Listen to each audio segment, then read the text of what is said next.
So, there's Duck standing at a crosswalk.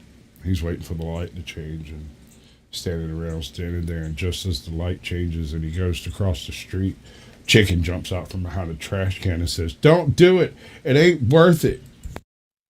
What are the humans doing?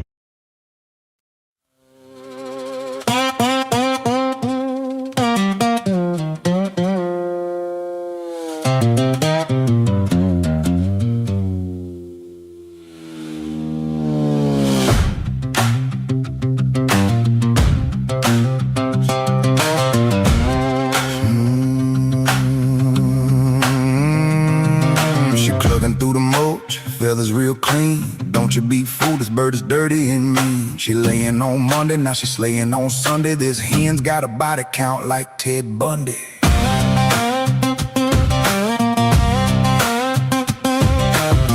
Murder chicken, she's a nasty ass hen. She here in my coop, but she belongs in the pen. Pecking my feet, her ass in the street. Bad mother clucker with a taste for me.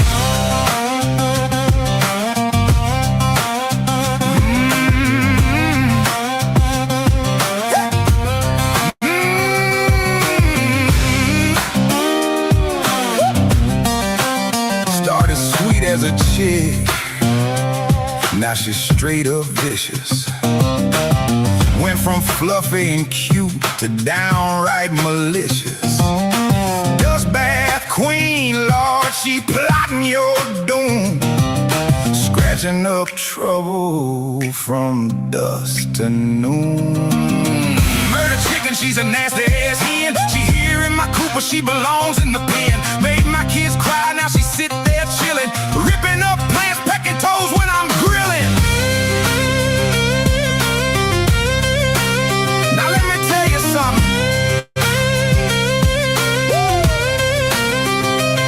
Death can't claim her, Lord, she too mean to die. Predators see her coming and they don't even try. The coyotes came for her, they wound up dead. Lord, nobody mess with the reaper in red. And I asked the preacher man, I said, what do I do? Took one look at that hen and said, son, I can't help you. Said she hatched down in hell where the brimstone burned. Devil sent her up here and he don't want to return. Lord, I tried holy water, I tried prayer and song, but you can't save a soul that's been damned that long. Got sulfur in her feathers, got fire in her eye. When Gabriel blow his trumpet, this bird still won't die.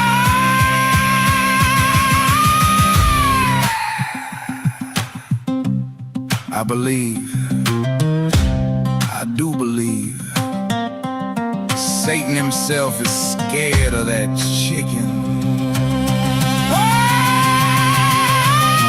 Murder chicken, she's a nasty ass hen. She here in my coop, but she belongs in the pen. She the y'all of my yard, the pimp of my patio. Bad mother clucker twerk to rap on my stereo.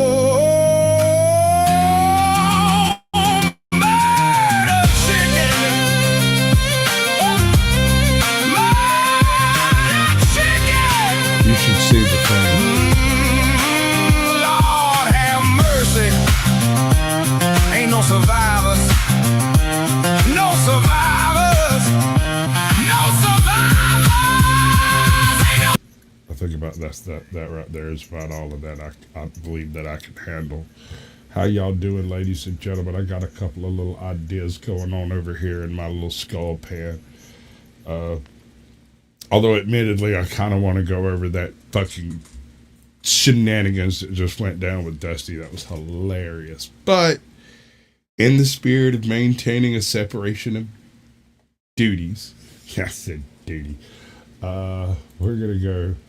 Most people think of drug use as a modern vice. North. But archaeology has Stop proven the exact talking opposite. North. I haven't called you up yet. Calm down. Jeez, these guys are all so pushy. They just start their videos off all talky. How we doing, ladies and gentlemen? Welcome to the show. This is What is Sasquatch? And yes, it might be a little more cerebral than you're used to, but shit happens, man. You kind of got to rock with it. We got Scottawaties in the house. That man gets the gold every single time. In fact, we invented a brand new trophy for him. It's called the Platinum Trophy because he always gets it. So Fletch gets the gold. Appreciate it, brother.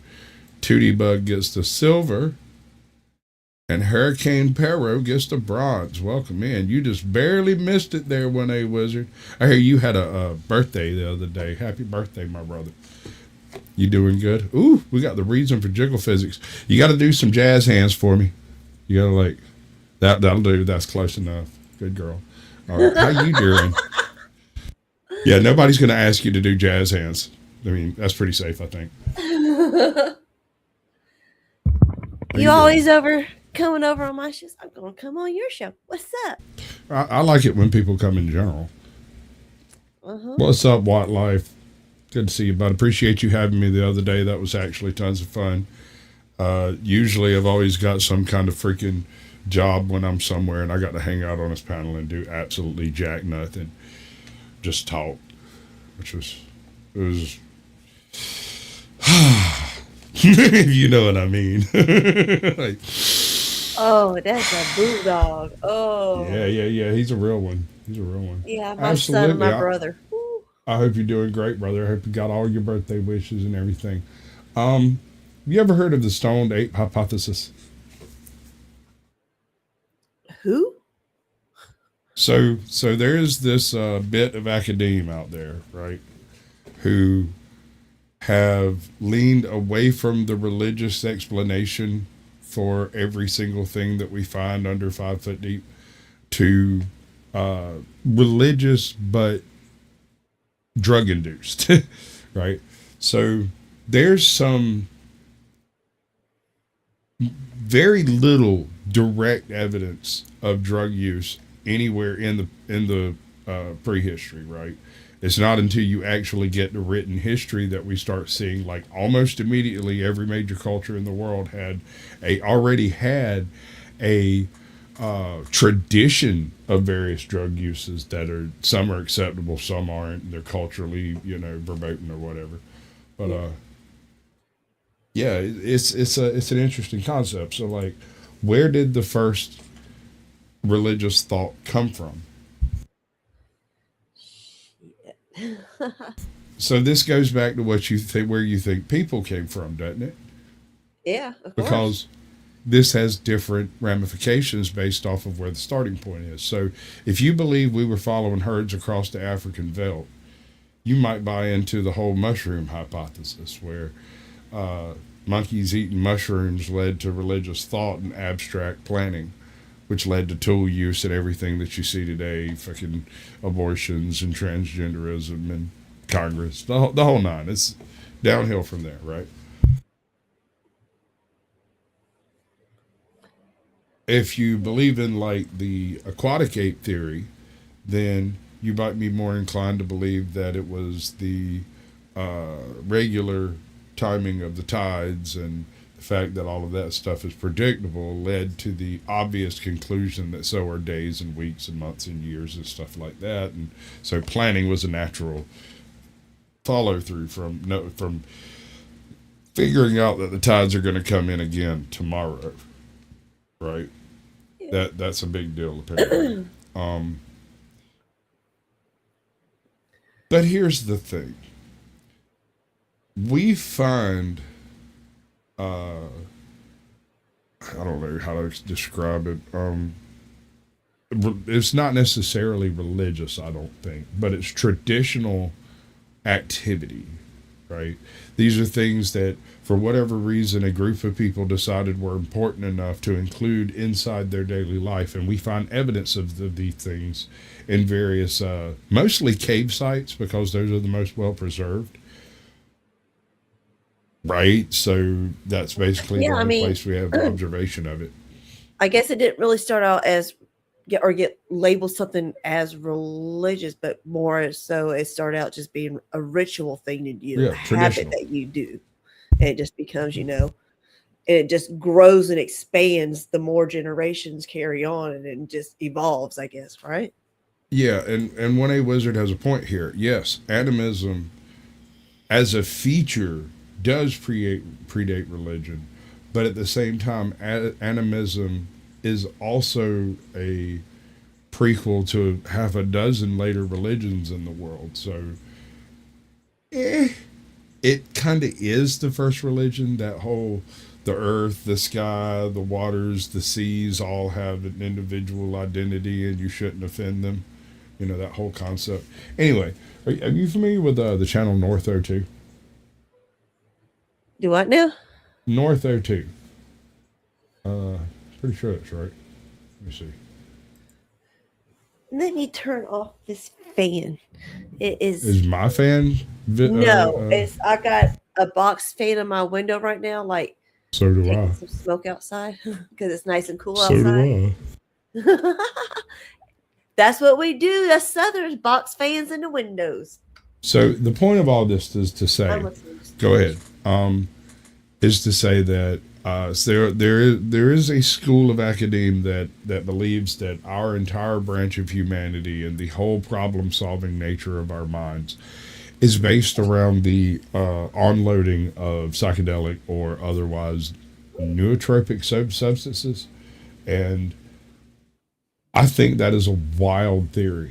And I really don't see any particular reason to buy into it too terrible hard.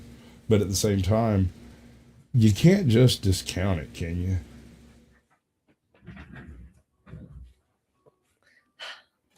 Better. That's wrong. That's right. Okay, cool.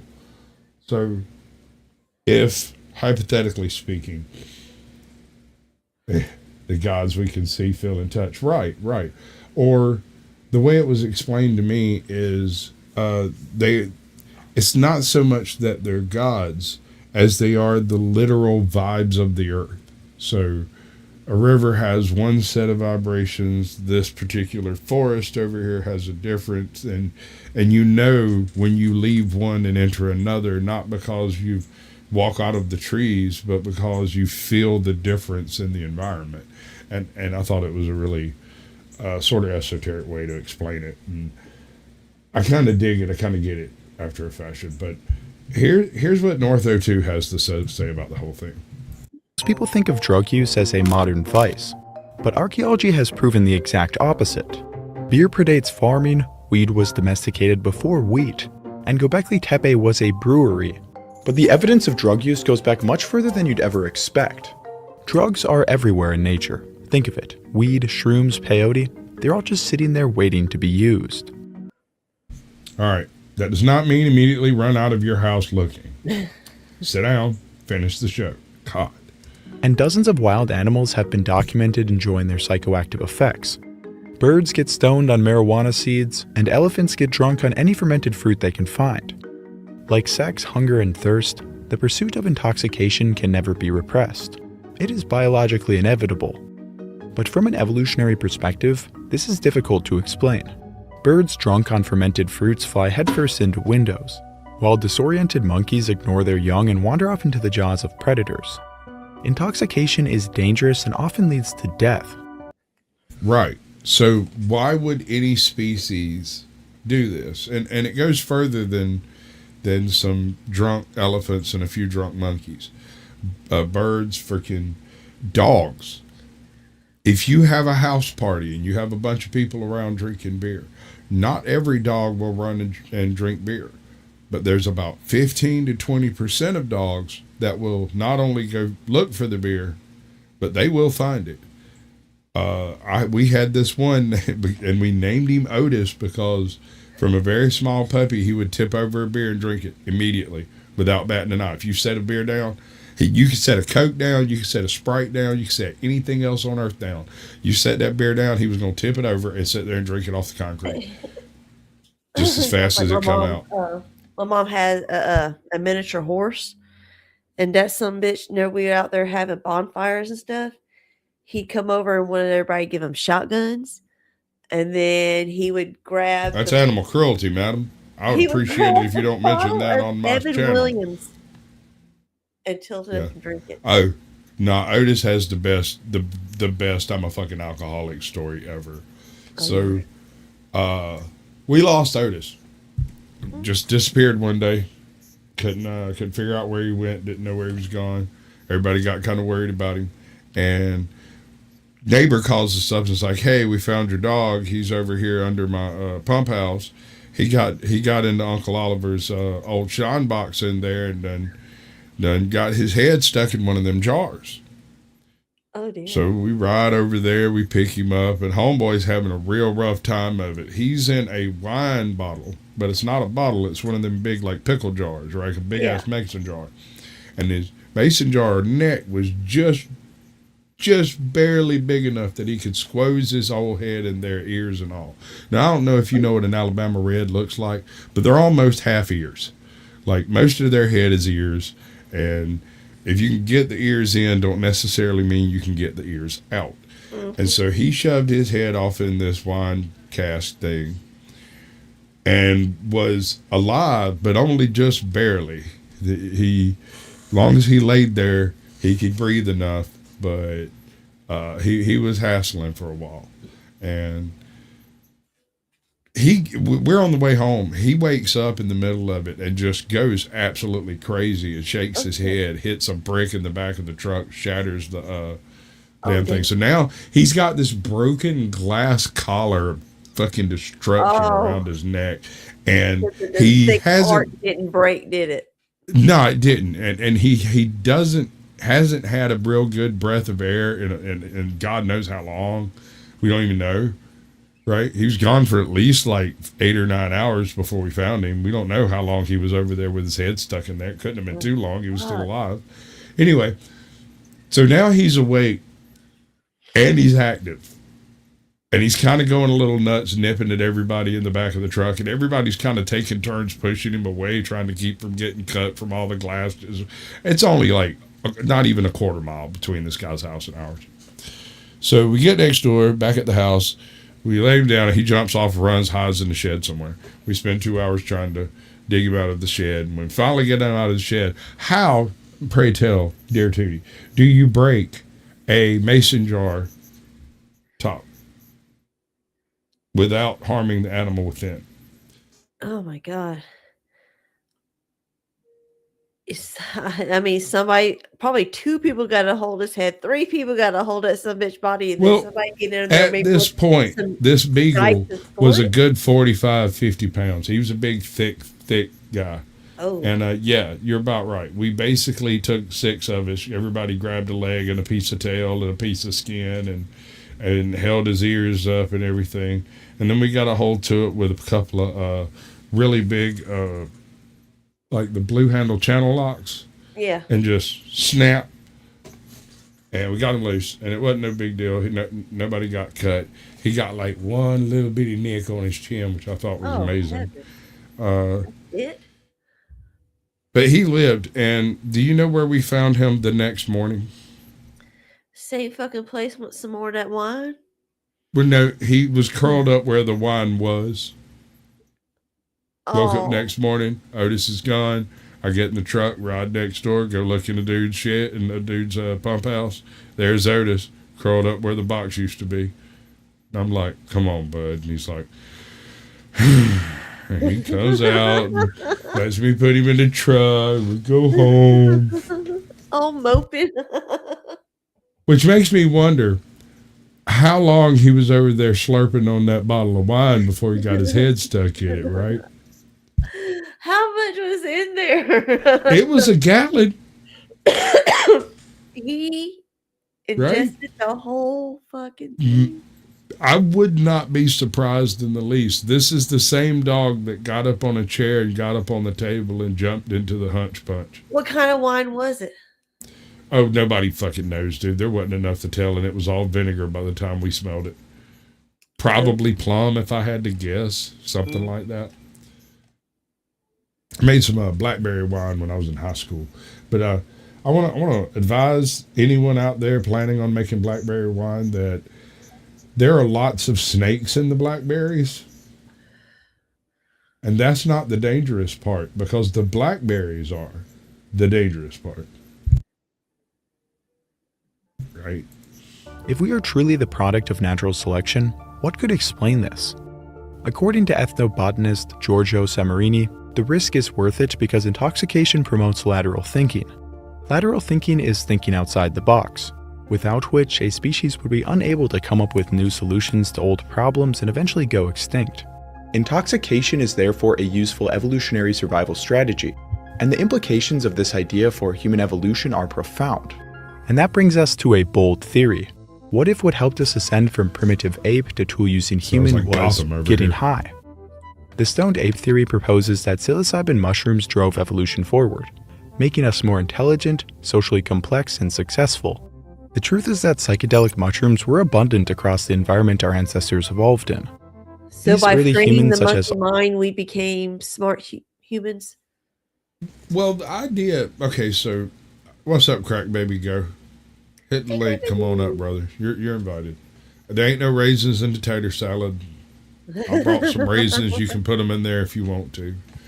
But I yes, blackberries are one of the only carnivorous plants over here in the U.S. that might be able to take down a full-grown man.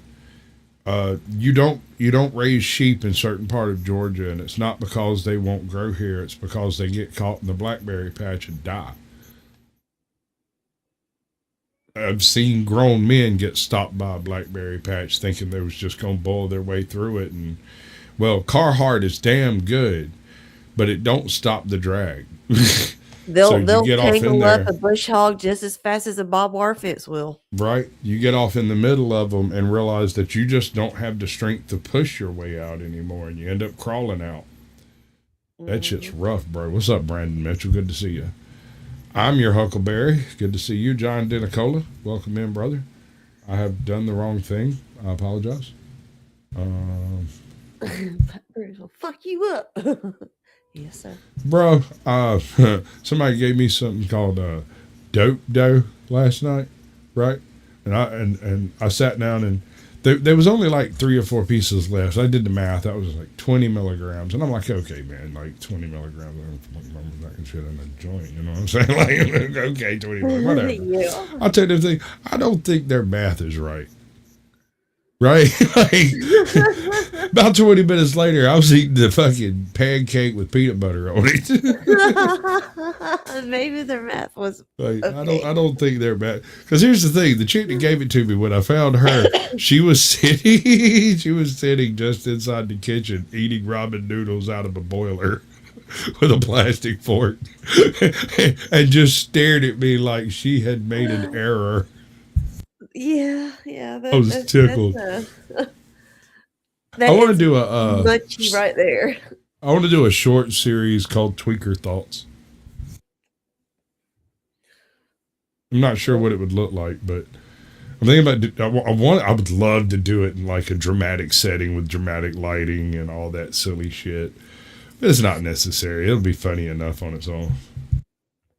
Hell yeah! Australopithecines mainly ate plants, and mushrooms were certainly on the menu. There is no doubt that ancient humans ate psilocybin mushrooms and experienced the mind-expanding effects. Philosopher Terence McKenna, who came up with the stoned ape theory, proposed that shroom consumption by early humans gave them an advantage. Did a what to who? I said he kind of looks like the monkey that they were just showing before him. Well, it's kind of funny you say that, because actually it has nothing to do with it. All right, so one of the things, you've heard of Cro-Magnon? Mm-hmm. They're always referred to as archaic humans because so far, or at least up until recently, no DNA from Cro-Magnon was found in the modern human population. And apparently, so they're referred to as archaic humans because they didn't contribute to our current existence, right? None of their children survived. But there is a sample, I can't remember the name of the sample, that just popped up that has like a 22% convergent in DNA with humans, which implies that this individual's great-great-grandmother or father was a full-blooded human. And the likelihood of it being some other type of mix is like actually very low. And it's an interesting conundrum because either the contributor to that population survived on into our population, or one of her descendants, brethren, sistren, something like that, survived in our population. For us to have that level of convergence implies either direct ancestry or convergent ancestry. I'm not sure I'm speaking clearly. This is difficult to talk about. Because it's not just a one answer thing. Yeah, because it's always been believed that no, I guess you can say ancient cultures crossed over, like inbred or interbred. We have some anecdotal type evidence that there was obviously some form of cultural exchange, but it was not thought to be genetic, or at least not on any significant level. But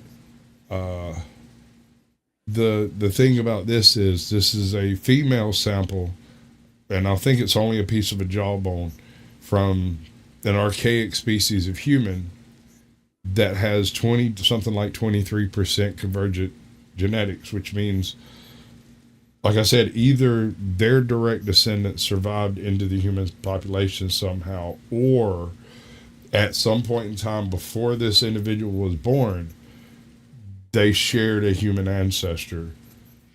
And that's new, right? And the cultural exchange that I was talking about was more along the lines of lithic technologies, right? If I remember right, the Cro-Magnons were running around using fucking hand axes and shit. Like they were using old flint cores and that whole thing. A Schulian technology, right?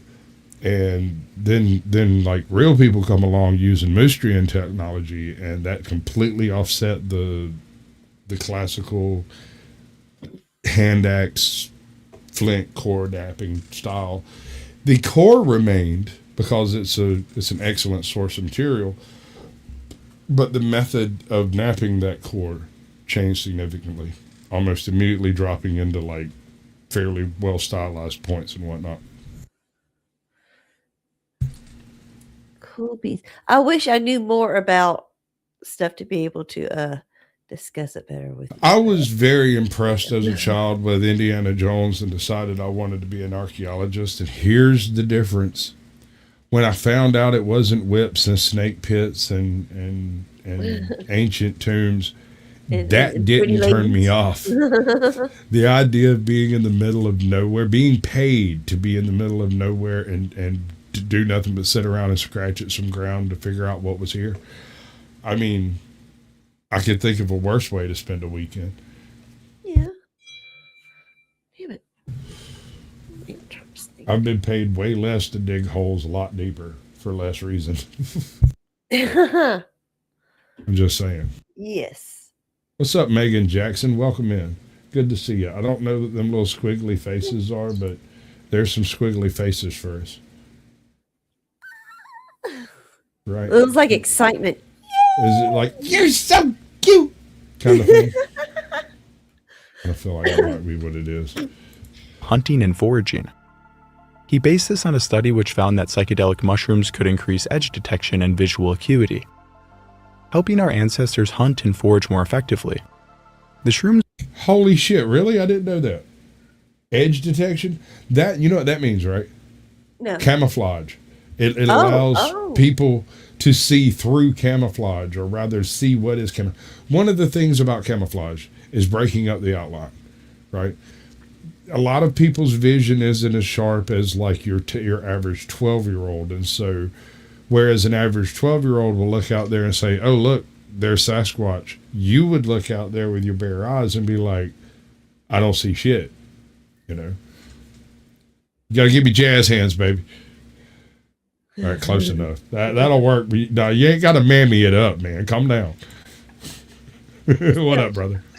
What's up? How y'all doing? I'm chilling. Howdy. I had an interview scheduled for tonight, and the guy agreed to do it last week, but never got back to me this week. And so now we're doing a couple hours of what Sasq watches, and apparently I watch things about drugs and monkeys and evolution. So I caught on to a little bit. You're talking about the Stone Age theory, correct? Yes, that's part of the video that we're going over. And do you have an opinion? I know mushrooms are powerful. In my younger days, I didn't do the eating a lot, but I ate like just enough to where you can see like some holograms and some stuff like that to where it make you look like. I think I know why the Egyptians or people like that was looking at so I'm put my shirt in when I'm at work. Sorry. I was But going to say, hold on, man. You might not need to be telling this story right this second. I don't care. I say in the Okay. past. All right, bro. All right. You do In you. the, Tell me. Continue. in the past, in the Powerful. past, in the past, when I was a monkey and I had to take something so I can become like a regular human, so I microdosed so that I could. I just wanted to try it at first, and then I started liking it. I remember the first time I didn't know what to expect. I was just sitting on the couch, light started getting brightness, and I got ready to go take out trash, and I started seeing holograms come off the ground, and I'm like. I went outside to go take out the trash. I'm like, they keep following me. And I'm like, I'm about to go sit on the chair real quick. I'm like, nah. But then I went outside. It changed from lightish to like a snowy looking scene. And then when I got back home, it was regular. And that's a 200 feet walk. Yeah. But one thing I have realized when I did do the microdosing was that it was helping my memory because you're not doing the whole consumption at once. You're doing a little bit, Right. and so it allows your brain to repair itself little by little. And they actually showed the scientific proof that little by little by microdosing, they actually kind of connects different paths in your brain. You're not wrong, and I firmly believe it could have a definitely a religious influence on the less developed consciousness you would expect to have back then, right? So here's my experience, and I've had a few. I'm in Milledgeville. Buddy of mine pops up with some freaking purple Slurpee, right? And I'm fucking dying over here. It's August. It's hot as hell. I'm thirsty as hell. And there ain't nothing in this place to drink but alcohol. And homie's got a Slurpee. And I'm like, fuck yeah, that Slurpee saved my life. And I drank about half of it. And then he starts hitting me. He's like, dude, that's mine. Stop it. So turns out, of course, the Slurpee was a mushroom fortified style beverage. And at first, everything was fine. Like, it was all pretty lights and twinklies everywhere. If you've ever seen Firefly, the scene where the doctor shoots up Jane and he goes all wibbledy, he's in the middle of like talking about beating somebody with a chain, and he's like, and it's not going to help that you get all fluttery and sparkly. And then he passes out. That scene where it shows what he sees was very much like the beginning of this trip. About midway through the trip, and I don't remember exactly what brought me to this position. We had somebody coming to get us because suddenly I was tripping too hard and I wanted to go anywhere but fucking downtown fucking Milledgeville, right? This is where we keep the crazy people. I'll pass. And the guy who come to get us drove up in this fucking brand new truck, and I jumped up on back of the truck and delivered this freaking soliloquy from like Macbeth or something, right? And the thing is, as I was doing some at the time, I was involved in like a improv type troupe, and we had talked about putting together. I don't think it was Macbeth. It was one of the other Taming of the Shrew or something. And I delivered one of the fucking blah blah blah blah blah blah blahs. And a whole bunch of people just stopped listening to the whole thing. And as soon as I was done, they just went back to walking along. Like, and the guys that were with me were like, can you stop it for 5 minutes? I said, man, with the way this shit's going down, I don't think anything's going to stop for a while. And the guy with the Slurpee cup looked at me and went, he got all the chunky bits out the bottom, the greedy bastard. So we get back to homeboy's house, right? They decide not to take me home because they don't want to turn me over to my parents this wigged out. So they take me back to the house, and they're all sitting around, and they're talking about what they're going to do and blah, blah, blah, blah, blah. And I'm tripping way too hard for this fucking bullshit. That carpet is completely out of control, and I decide to go to another room. And I go into the other room, and there's the Nintendo, and I'm like, all right, great. I'm going to play some Chrono Trigger. If you've ever played Chrono Trigger, that was a bad idea. It's lots of flashing lights, lots of monsters coming straight at the screen. They shit falling on you all the time. So it was basically a nightmare immediately. While I'm doing this, a Smurf with an S on his chest and a suit, a blue suit from head to toe, and a cape, flies out of the closet, lands on the chair, and starts explaining to me exactly how fucked up I am and why I'm that fucked up. And I'm like, and just, casually, because I'm not a chump. So what you're telling me is you're not even here. He's like, no, I'm literally a figment of your imagination. But here's the beautiful part of it. I know things that you don't know you know. And he proceeds to blow my fucking mind because I didn't know I knew that shit. What was his name? Jimmy the Cricket? No, Super Smurf. Come on, get yourself together, dude. I don't know. I never asked him his name, but he had an S on his chest that could fly. I figured, kind of self-explanatory. Super Smurf, right? I don't think he really comprehends Smurfs. He's or would it be Smurfy Smurf? I would have Smurfette. Sure. Super Smurfy. Hey, Smurfette was a freak. She was a hoe. Only girl with how many fucking dudes? Well, I mean, first of all, chicks weren't a natural state with Smurfs. She was created by Gargamel. Yep. I ain't seen that show in a while. Yeah. I mean, think about how creepy that sounds now. As grown-ass adults, that they made this show for children with shit like that. What the fuck? Okay, I'm good. It is pretty, actually, I could probably ruin most of your childhood with a few minutes of thought. And I mean, like, take Thundercats. How many female cats are there? Was there 2 or 3? I rest my case. Well, no, they're the children. Are you talking about Kit? Was it Cat and Kit? Okay, I remember the my one bad. chick that was the hot chick, and I thought there was like one. I was wrong. That was Silverhawks I was thinking of. But yeah, no, there's only Chitara.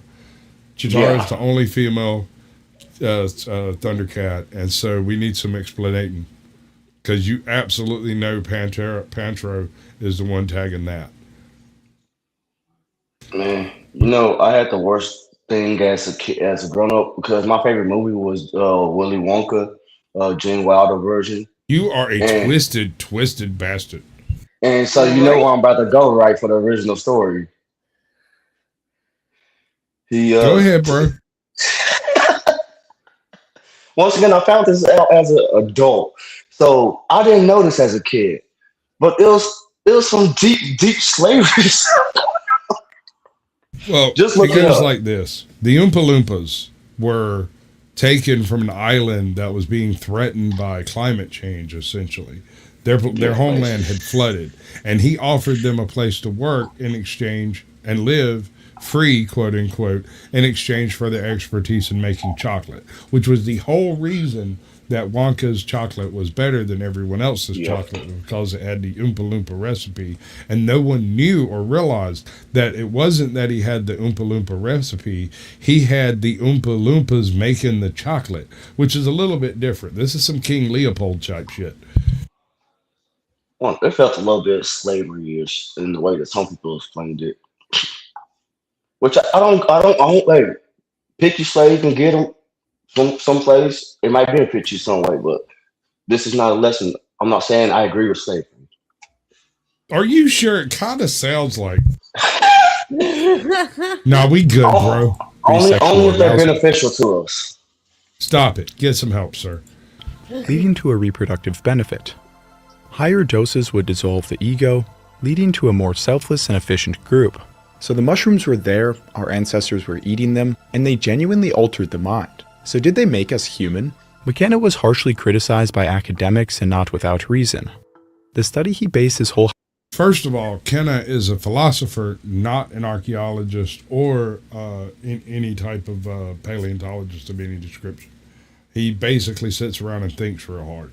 So, calm down. What's up, Abby Normal? Welcome in, girl. Hi, Abby. That looked like Gabrielle Anwar. Calm down, girl. You're making me slightly nervous. But yeah. Hypothesis on actually concluded that psilocybin may not be conducive to the survival of an organism. The sexual arousal claim had no scientific backing either. But most importantly, the effects of shrooms are temporary and are not passed down to your offspring. But academics didn't reject the stone. Hold on there, cowboy. While you are technically correct with that, if the shrooms effect has a learning experience that changes tradition, that will be carried to the offspring. Because you would teach it, or is it genetic? Oh, you got caught. It could be a little bit of both. So like I said earlier about how it rewires the brain, I'm not sure if that can be transferred to the kid, but the knowledge that the person learns can be transferred. Bingo. And I mean not genetically, but traditionally. Yeah. Whether it's I see it's a little bit of both.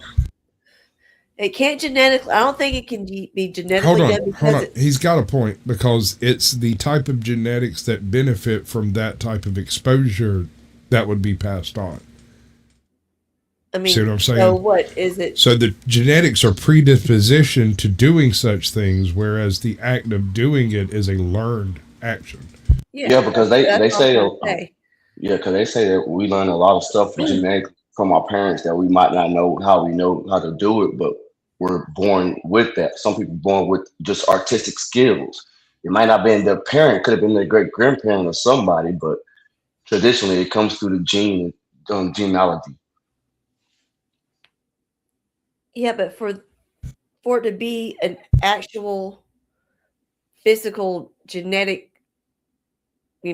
passing, the shrooms would have to somehow alter your DNA. Not right? Necessarily. If, like I said, the predisposition to that type of tripping was built into the genetics, and that type of tripping benefited the culture in general, so in any way whatsoever, any way, just being able to guess that there's a wolf over there one time might be enough.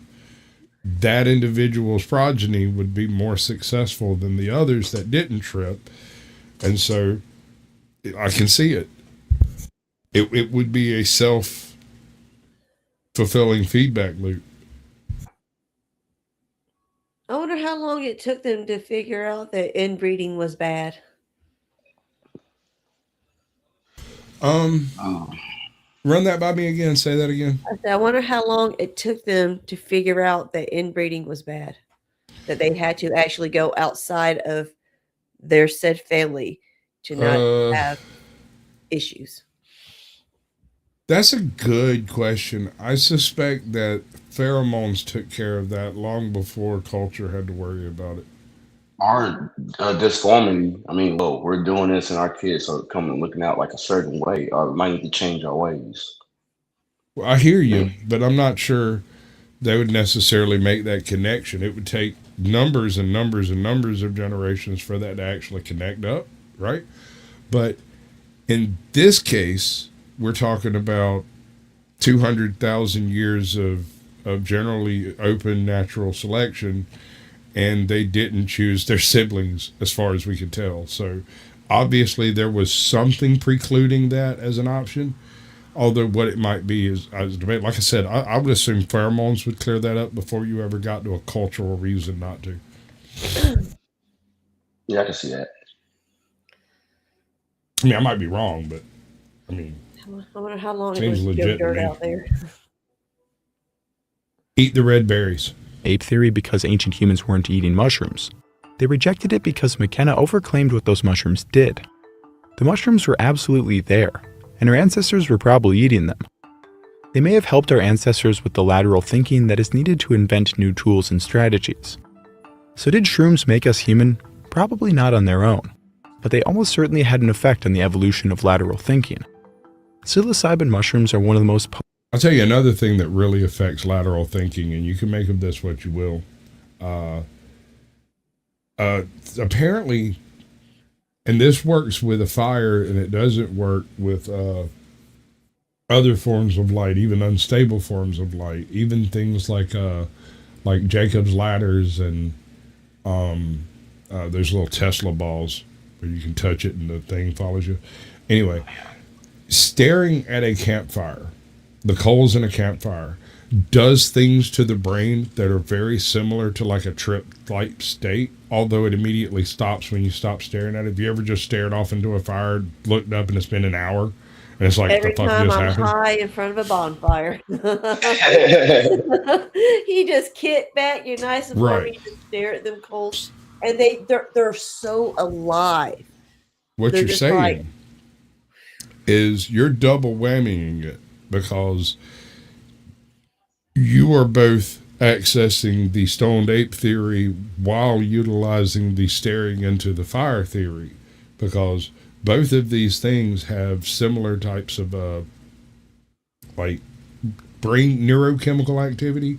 The difference is, and this is amazing as far as fire and coals, right? Fire and coals induces a dreamlike state with zero drugs. yeah, You, with nothing else involved, you're just sitting there, you stare in the fire for a second, the next thing you know, you're either asleep or you're like shaking it off and you got to walk away. And that's not just you. That is every single red-blooded person on the planet. Gotcha. I also heard, oh my bad. Go ahead. Also heard like you can get towards that same level by how you breathe, as far as a breathing technique. I can't remember what it's called, but you could do some type of breathing technique that can get people almost to that same type of feeling. You ever you ex-military, right? Yes. So I assume you've had that conversation about controlling your heartbeat to take a shot. Yes. Were you ever capable of controlling your heartbeat? It takes practice. It's not the easiest. Yes, thing it to do. does. Without the beta blockers. Yeah. Yeah, we call it tactical breathing, basically. Right. Well, you start breathing. off tactically breathing 30 minutes before you freaking take the shot. You know what I'm saying? Like you're trying to get everything to a steady, regular, bump, yeah, bump, so that when the shot comes, you're in time and in sync with it, and you adjust automatically without having to do the math on it. Yeah, like even with my ADHD, because I do have a lot of triggers, and so my heart rate will go so fast a lot of times, so I have to literally do tactical breathing So sometimes. here's the weird thing about that. This has always baffled me and my entire family. I'm a nervous, twitchy kind of guy, right? Especially when I get nervous. There's a guy on YouTube called Harry Nuts, and he came and visited me while we were on vacation in South Carolina, and we went on this little charter boat fishing thing. And they gave me a rod and reel. I promptly tangled it up with everything within arm's reach, and the captain got a hold to it, and he pulled me to the other side of the place, and he handed me a different rod and reel, and he went over there and untangled everything and stood it back up. He turned around and looked at me, and I literally had it wrapped around part of the cabin and hooked onto the back of my jacket, and I was like, I don't know. And I'll never forget it. Harry turns and looks at Captain Jimmy and goes, "Watch this."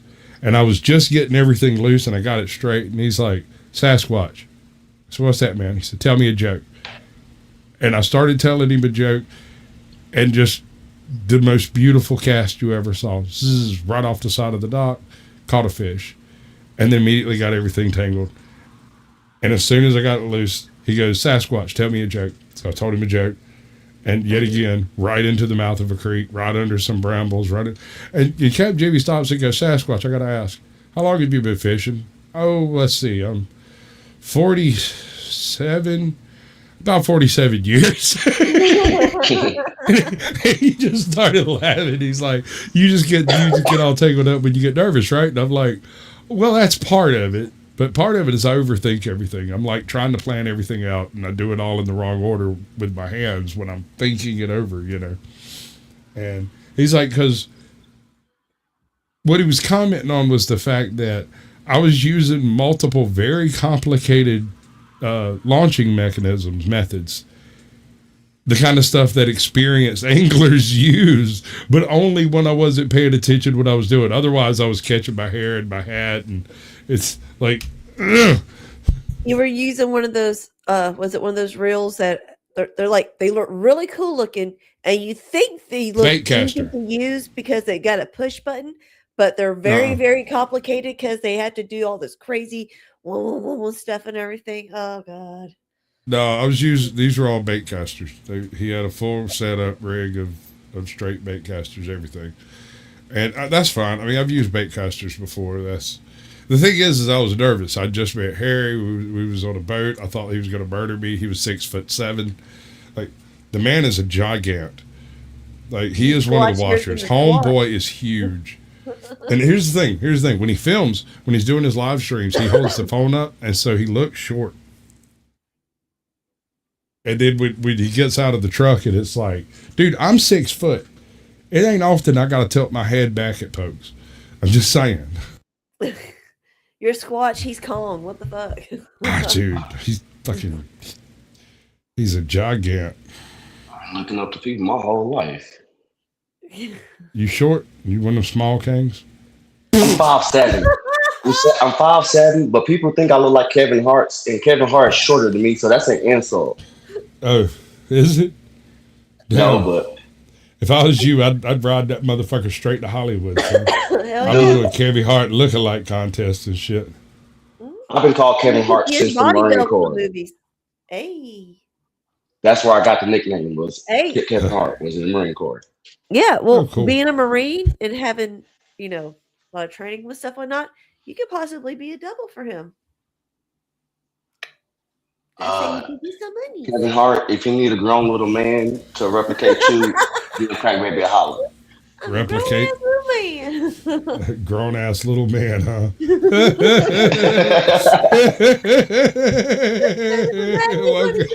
Welcome in, Heather. Isn't that the name of one of his shows? Did you see the Squeak Easy Pack crash out? Did either one of y'all see that? I caught on to the end of it. That was the crash out. The end of it, yeah. That was it. Oh yeah. It happened quick. What's up, El Perro? Welcome in, bro. What's up, El Perro? Potent mind-expanding substances out there. During times of hardship, they may have helped our ancestors come up with new solutions to age-old problems. Unfortunately, finding direct evidence for this is impossible, but hard to deny nonetheless. I also love just thinking about a bunch of Homo erectus just sitting around tripping in Pleistocene Africa. Imagine being stoned in an environment with giant baboons, lions. Oh, dude, have you seen the giant baboons they had to deal with? Those things are fucking terrifying. In fact, I've got a list on my channel called Sasquatch Suspects, I think. And it's a list of different extinct animals that would, to some extent or another, match the description of Sasquatch if you caught just a glimpsing glance at him. And Dionychus is on that list.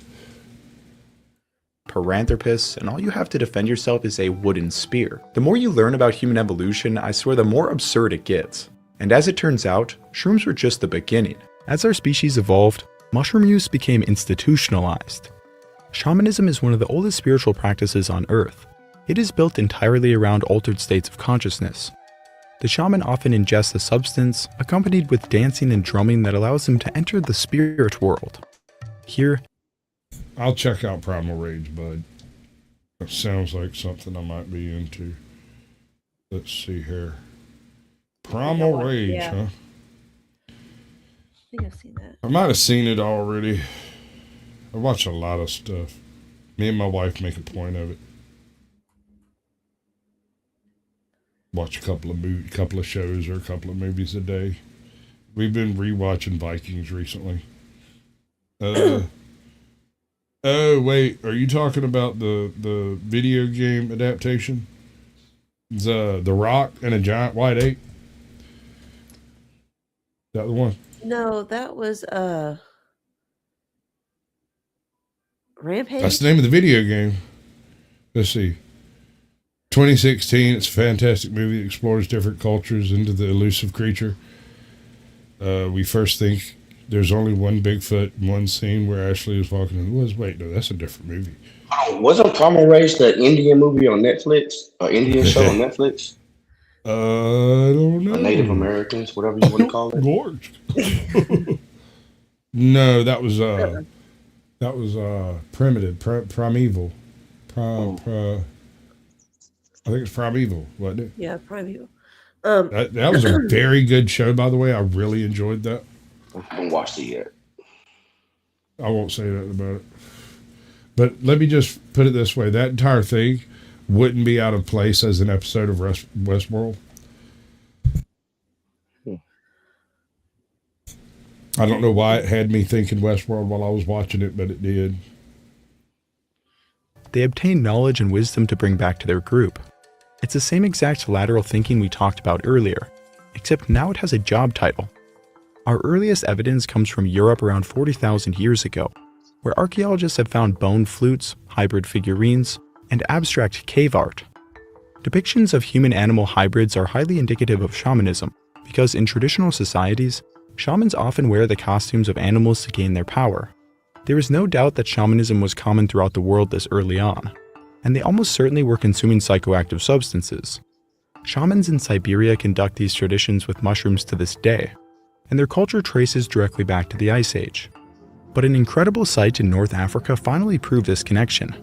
In the Tassili Na'ajer Plateau in the Sahara Desert. What it were? I said the Indians are Native American. I mean, okay. I mean, do we really want to get into this? Well, you can finish the video. If we want to talk about that, we can talk about that. Yeah, we can argue about that shit after. The next video is, I don't know, we'll see. There is a cave painting depicting something profound. A strange masked figure with mushrooms growing out of every surface, his hands full of shrooms. The distinctive round caps almost certainly represent psilocybin mushrooms. But the figure isn't alone. Around him, figures dance in elaborate costumes, while others make love. The whole scene carries the unmistakable appearance of a ceremony with people in altered states of consciousness. Other cave art from the same time period in Spain depicts mushrooms as well. You know, that these bits of art wouldn't be out of place in my high school friend's bedroom with like some black light paint on the wall. Hashtag just saying though. Yeah, I got you. It's the two Bigfootises, right? Two Bigfootses. Yeah. What is this? Well, shamanism was the most. I actually woke up watching that movie one night. I fell asleep on the couch watching. I think it was the Doc the I'll Be Your Huckleberry movie. What was that? Hickok. Tombstone. Right. Tombstone. What was it? Tombstone. Yeah. Right. Tombstone. I went in bed while I went to sleep on the couch watching Tombstone and woke up with Primal Rage playing. The rollover. Right. And stare at the TV like, the fuck is this? Fuck it, I don't care. Most common religious practice across the entire world during the Stone Age, and it seems institutionalized mushroom use was common as well. I have been studying human evolution for years, and honestly I think I vastly underestimated the role of psychoactive substances in our development. Yep. Another substance has been used since the Ice Age that you have probably consumed. Wild cannabis was growing across Europe and... Okay, so here's the really, really weird thing about this, right? Agriculture was not invented to feed the masses.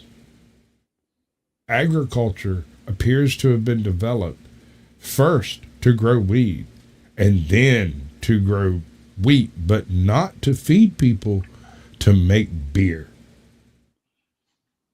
Yeah, I mean, it was already growing naturally anyway.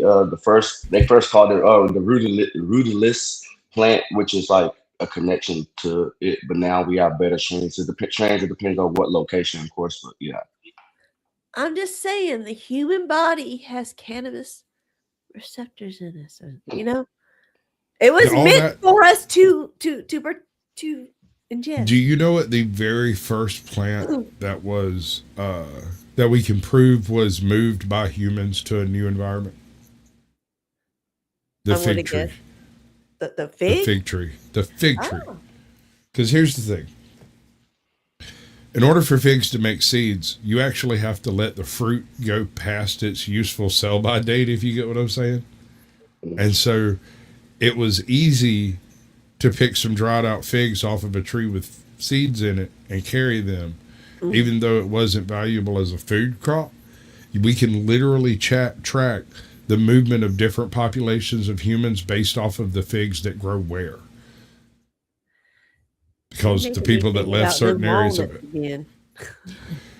And by the way, just because my autism is now itching again, thank you, Tootie. Thank you. American chestnut. Fucking chestnut. There is an American walnut. You simple fuck. It's a thing. That's why I couldn't really argue. Because he's not wrong. Not particularly. Asia, before our species even existed, ancient humans have... I did what? I said, I did deep research into it. That's why I know that part. Yeah, right.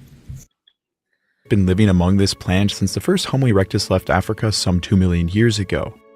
In its undomesticated form, it is fairly low in THC, the chemical that gets you high, but it is very high in CBD, a chemical which helps with anxiety and pain relief. The seeds are also edible, and the plant itself makes very strong cordage. This plant was very useful to our ancestors. There's a decent chance that the medicinal factor of carrying hemp was less important than the cordage factor. I mean the damn thing has so many uses. It's true, but for cordage, it is the most superior plant for cordage specifically, and quality cordage would have been the difference between life and death during an ice age. But did they actually get stoned in the Stone Age? Recent DNA evidence found around 12,000 years ago, two families of cannabis diverged, one used for hemp and the other for THC. Meaning as far back as the end of the last ice age, ancient humans were cultivating cannabis for multiple purposes, including drug use. High THC varieties could have simply been consumed like an edible or smoked. At 12,000 years old, this puts its domestication slightly before any food crops. It actually could be the earliest plant ever domesticated. It is still contested where it was first domesticated, most likely being East Asia. Our earliest direct evidence comes from the Oki Islands near Japan, where 10,200-year-old cannabis seeds were found in Jomon pots. What do you know about the Jomon? I know nothing, sir. All right. Please educate me. So, before there were Japanese, there were Jomon. And the Jomon culture occupied locations all over the Japanese islands, and these people lived with another group of people called the Ainu. No one knows how long the Ainu have been there, but the Jomon are taken to be the indigenous Japanese, right? Or rather the indigenous Japanese occupants that the modern Japanese displaced. Mm-hmm. The Jomon displaced the Ainu. We don't know when. So far back that there's not even like archaeological records of it. But anyway, it's one of those things that kind of had to have happened. The Jomon were very heavily seafaring people. The Ainu were basically mountain folk. So when the Jomon decide to colonize an area, they don't really come in and just like land and breed. It's more along the lines of they'll show up and build a camp, and then they'll come back to that camp next year and show a friend. And then that camp gets developed more each time you come back, and eventually somebody just stays because the fishing's good and there's nobody really competing for it. And it's a nice place to stay because we've done all the things that you need to be able to stay there. And then there's a family, and then there's a village, and 20 years later it might be abandoned by the same group of people because they found a better place to go. So it's a really transient kind of society that we're talking about. And they lean really heavily on almost entirely on oral tradition and whatnot, right? What they don't seem to have done was set up major commerce locations and major cities, for lack of a better term. Mm-hmm. But they did have very unique pottery styles and have some interesting fishing accoutrement that implied that they fished for something very large. They got these basically roped harpoon things that, I don't know, it's kind of hard to explain, but I wouldn't be surprised if they were hunting sea lions and whales and shit. Mm-hmm. China and India documented using cannabis in spiritual rituals, along with many other cultures. Herodotus, the world's first historian, documented its use by the Central Asian Scythians. He writes, "The Scythians, as I said, take some of this hemp seed and, creeping under the felt coverings, throw it upon red-hot stones. Immediately it smokes and gives out such a vapor as no Greek vapor bath can exceed. The Scyths, delighted, shout for joy." The Scythians were the pioneers of mounted warfare, known as brutal warriors, but it seems they loved a high as much as the rest of us. Cannabis would make its way into cultures all over Europe and Africa as it spread with trade, becoming important to many religious practices. I don't know about you, but I find it hilarious that one of the first plants we ever domesticated wasn't to feed villages. No, it was more important, it was to get high. But the next example is even funnier. Humans may actually have invented civilization so they could get a steady flow of beer. Alcohol is one of the oldest intoxicating substances consumed by humans. So this is what I was getting at. General consensus is farming techniques were developed Sumer Valley 6,000-7,000 years ago. But wait, no, Anatolia 9,000-10,000 years. Oh wait, no, China 11,000-12,000. Wait, no, North Africa 16,000 years ago. There was a straight line of hemp plants planted.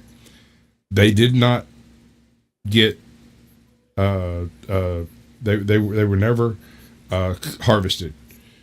And so this is the only reason we have evidence of what appears to have been a small canal dug for the very first evidence of farming 16,000 years ago. This predates Göbekli Tepe, it predates every city of the known world, and yet somebody took the time to redirect a stream into a straight line and plant hemp.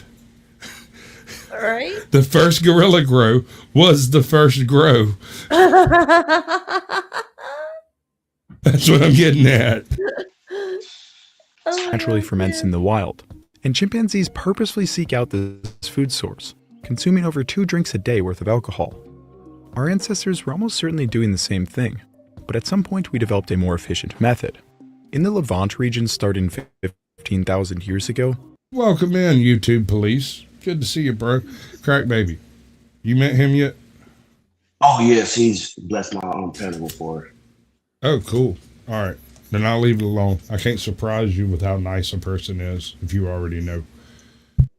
Yeah, he's a great gentleman. The Natufian culture began harvesting wild grains in abundance. They were grinding them up into flour using stones, giving them a calorie-rich food staple. By mixing with water, they made nutritious porridges, and if left out, would ferment into alcohol. And we don't just have to hypothesize. Researchers have found residue of beer dating back 13,000 years ago in the Levant. At Haifa Cave, stone mortars were carved into the cave floor. Damn right. And then there were many burning bushes. Right. It's a miracle. That motherfucker talking. No, that's me, dumbass. I'm behind you. I've had a couple bushes speak to me, burning bushes a couple times. So I don't know. I've had some bushes speak to me while I was burning some other bushes, but I ain't never had the bush I was burning speak to me. Just to let you know. Just saying. That shit sounds crazy.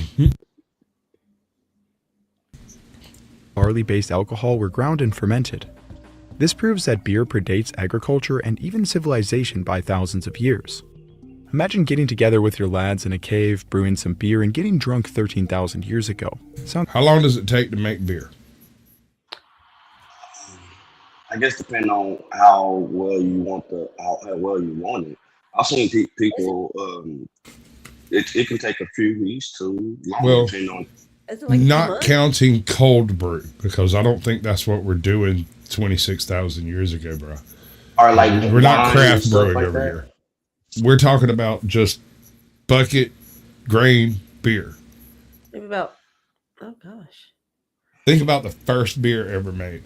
I wonder whether or not the first beer was actually not collected fruit of some type. Right? Because that'll do it. That'll do it. Bro. All that requires is fermentation and sugar, right? So here's the thing about that. And this is something, it kind of matters, but then again, it doesn't. The effect will take place regardless. But there are certain species, breeds of yeast that are better than others, right? And so if you don't have those special breeds of yeast, you can't make certain types of brew, right? So if you're doing a certain type of lager, or you're doing a whatever, you have to have the right mix of yeast to pull that off. And then you have to have the right process with the right grains at the right stage of malting and all that silly shit. Mm-hmm. They weren't doing that. But I do question, is it not possible that they had a more robust yeast strain capable of heavier gravity beers, perhaps? Like meaning as in so today, thicker and just ballsier, so to speak? Well, not necessarily thicker, but heavier alcohol content. Today, in order to make a high gravity beer, one of the tricks you do is you reduce the temperature and utilize low temperature yeast so that it's a very slow cook-off process, and you keep the temperature really low. And this prevents it from going crazy and creating alcohol followed by vinegar.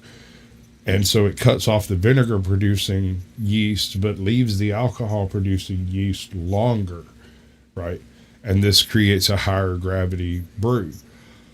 I wonder, considering that this seems to have occurred during the Ice Age, would they not have had access, or at least to a more robust, heavier strain of yeast, perhaps? Well, something that we obviously don't have, because modern brewers, there's basically one master type of yeast we use today, and it's basically called brewer's or baker's yeast. And there's like a dozen different yeast strains in there, and whatever works best works for you is what reproduces when you do the thing. Let's see, what they use now is pretty much everything that is used in producing anything we consume, food, drink, whatever, has been, how they say, genetically altered, so to speak. With the yeast, it's not natural. Whereas, and I'm sure it's not so much genetically altered. With the current yeast we're using, they have been selectively bred to such a point as to be an unnatural feature in the environment. Mm-hmm. You can't go find baker's yeast on a fucking corn plant. Yeah. But you can go buy it off the shelf at your grocery store. Yeah, right? back then was pure. And so most beer today is made from variations on baker's yeast. And there's nothing wrong with that, I guess. It's just the way it's done. But there are natural yeasts out there that aren't those species of yeast, and they do different stuff. This is why a lot of the older wines and stuff are really valuable, is because they utilize naturally occurring yeasts. And in some wineries, they actually figured out that something from the wine was making the wine really good, and it was more than the water. And so where they would cross dip the wine from the previous run to the next run to make sure that the yeasties were properly mixing. And then later they'd fortify it, which is a very interesting conversation we'll get into later. It's wonderful, but scholars believe that the impact of beer on human culture was far more profound. Göbekli Tepe is one of the most important archaeological sites in the world. It proved that thousands of years before writing or civilization, humans could get together and create massive structures. But recent evidence suggests it may have actually been the world's first pub. Göbekli Tepe shows no evidence of permanent habitation. The people who built it, by all evidence, were hunter-gatherers. Plenty of plant and animal remains have been found at the site, all of which were undomesticated. But their abundance suggests that lavish feasts occurred here, feasts which included beer. In multiple rooms at Göbekli Tepe, trough-shaped limestone vessels have been found. They are built into the floor of the room. 6 have been found, and in total, add up to 160 liters. A grayish-black residue was found in the lower part of the vessel. Chemical analysis found evidence of oxalate. Oxalate develops during the steeping, mashing, and fermentation of cereals, and can indicate the production of beer. It is still contested if this proves for certain that beer was being produced, as old porridge could hypothetically leave the same trace. Do you know why the old pubs all had their own type of beer? Yeah, because usually was it with the atmosphere and the dampness being different, with the yeast would develop differently in different places. You're correct. You're also incorrect. Okay. Most of your English pubs, or if that's what you want to go with, but your general pub, what do you call it, tavern, whatever. Yeah. They would have food that they served, and part of the food would be baking bread, because bread is extremely cheap to make, and you can make a lot of it, and it feeds everybody.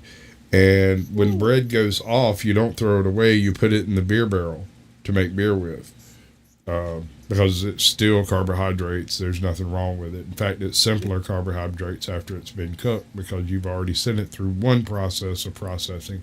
So beer or bread can make exceptional beer under the right circumstances. Oh. And so individual pubs would have individual blends of beer based off of the breads that they made. That's why they would have different flavors, is because everybody bakes bread a little different. Like you said, the different environments also create slightly different yeast batches. And for those who don't know, pub comes from the term public meeting house. There you go. Though many scholars are convinced beer was being made, the beer would have had an alcohol concentration of only about 2%. But considering these people had no alcohol tolerance, and there was about 40 liters in one trough, the effect would have been noticeable. But beyond the fun that may have gone along with consuming alcohol, beer was safer to consume than water in these days. Thus, it was nutritious and safe. The vessels are often surrounded by benches which could have sat more than a dozen people. The perfect structure for communal feasting and drinking. Getting drunk with your tribe at Göbekli Tepe. Which kind of, to me, implies that at Göbekli Tepe had a roof, right? I mean, if you're going to be sitting around drinking, it's probably not going to be in the rain. I don't think. Am I right? Yeah. Let's see. I need to change my banner. I've suddenly caught a case of griftitis. Oh no, chronic case of griftitis. The only treatment's cash. Here I am. Oh, what's up, Ben Holden? I've been looking for you, bro. Welcome to the show. Me and him are going back. Did you see it yesterday over at Crack Babies? Me and him were going back and forth in the chat. He's fun. That's a good deal. All right, what's up, Fab Daddy? Welcome in, brother. Tepe must have been a great time. These feasts were clearly important to bring large groups of people together to bond, share ideas, but also to move massive stones like those found at Göbekli Tepe. To supply these feasts, yeah, you can tell they were all white needed. Oh, they had no asses. Hey, buddy. I've been making everybody else do jazz hands, but I'm just going to let you in. What's up, Bradley? Your WWE hands. Oh, no. Wait, you got all 4 of them? Dude. All right, both of them. I really want the United States Championship, but I got the normal championship, the World Heavyweight Championship, the Intercontinental, and the tag team. And the tag, that's the one. The tag team one was always the one I watched for whatever reason. I don't know. I have two more, but they're dumb. They're the NXT, what is it? United States Championship, the one that fucking Dirty Dom had. And then I had the original John Cena. The John Cena! Can't see me title. The spinny one. That's damn right. So, how much have you been watching of the show? I caught a little bit. We're going with the fermentation of beers and stuff. Well, we're discussing Paleolithic drug use and alcohol use. Okay. Okay. So Göbekli Tepe and post Göbekli Tepe, right? Great googly moogly. It sounds like we're talking about dinosaurs that drink. Not prehistoric. Well, no, that's the difference between archaeology and paleontology, right? Yeah. And if you knew anything, I'm just saying, if you knew anything, you would know that I, sir, I'm a paleontologist. I do have to find the clip. Hold on. Where's it at? Do raptors have large talons? They can rip your stomach out. You don't want cars? Yes, I'm a paleontologist. Oh, it's okay. There's dynamite in this bag too. I am a paleontologist. I'm a paleontologist. Paleontologists study really old stuff. Like crackers. Because bad movies are funny. Oh. Right? Because I'm a paleontologist. What the heck is that from? Deary Off the Wall. The movie's name is Deary Off the Wall. And if you pay like $2-3 on Amazon, you too can watch this film. There is, listen, it is a cinema masterpiece. I cannot tell you. They actually, they use stock footage from like a 1960s road race as their driving footage. Oh, God. It's great. It's great, dude. There's this dance party that takes place. They eat spaghetti and coffee, and then they go to the caves. Huh? Yeah. Spaghetti and coffee, like mixed together? Or? Yeah. Well, no, I mean, not at first. Okay. In fact, there's even a cameo of a bowl of mud. There's nothing to hate about this film. Deary Off the Wall. Deary Off the Wall. Deary is a mounted deer that gets into shenanigans. Okay, I had figured it had something to do with deer head mounted. Right. And he's off the wall, like unchained. The funny thing to me is like when Deary's walking around, he does the behind the antlers view, and they have these deer hooves that they reach up and open doors with and stuff. Right. And the second I saw it, I started laughing. I paused the movie and I laughed. And there's like 4 people in here watching this with me. And they just look at me and they're like, what's so funny? And I'm over there with tears coming out. And I'm like, some asshole had to kill a deer to film this film.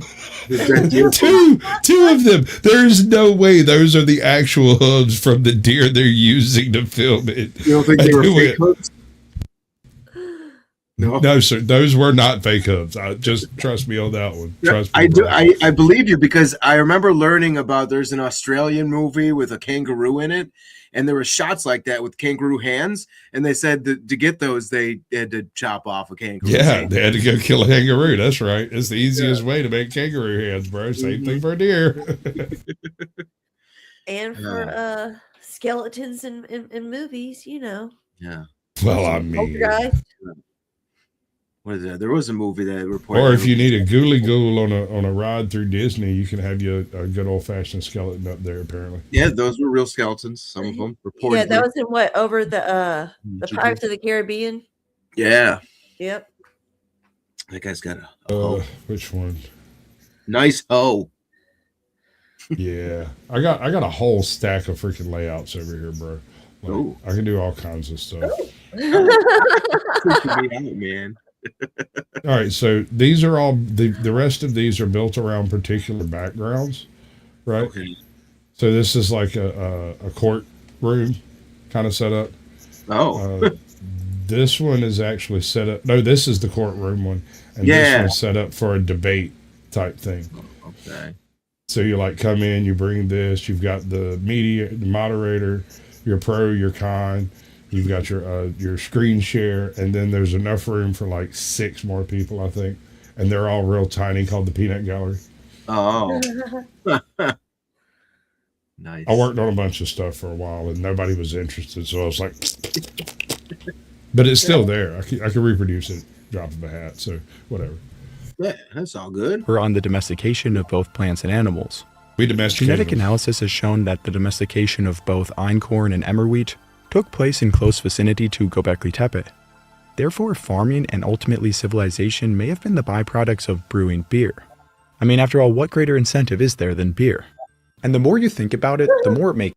I have an idea. Mm. Can you bounce a little bit? Good girl. That's all you get. That is my... Wait, where'd he go? Shit, it's the wrong one. Oh.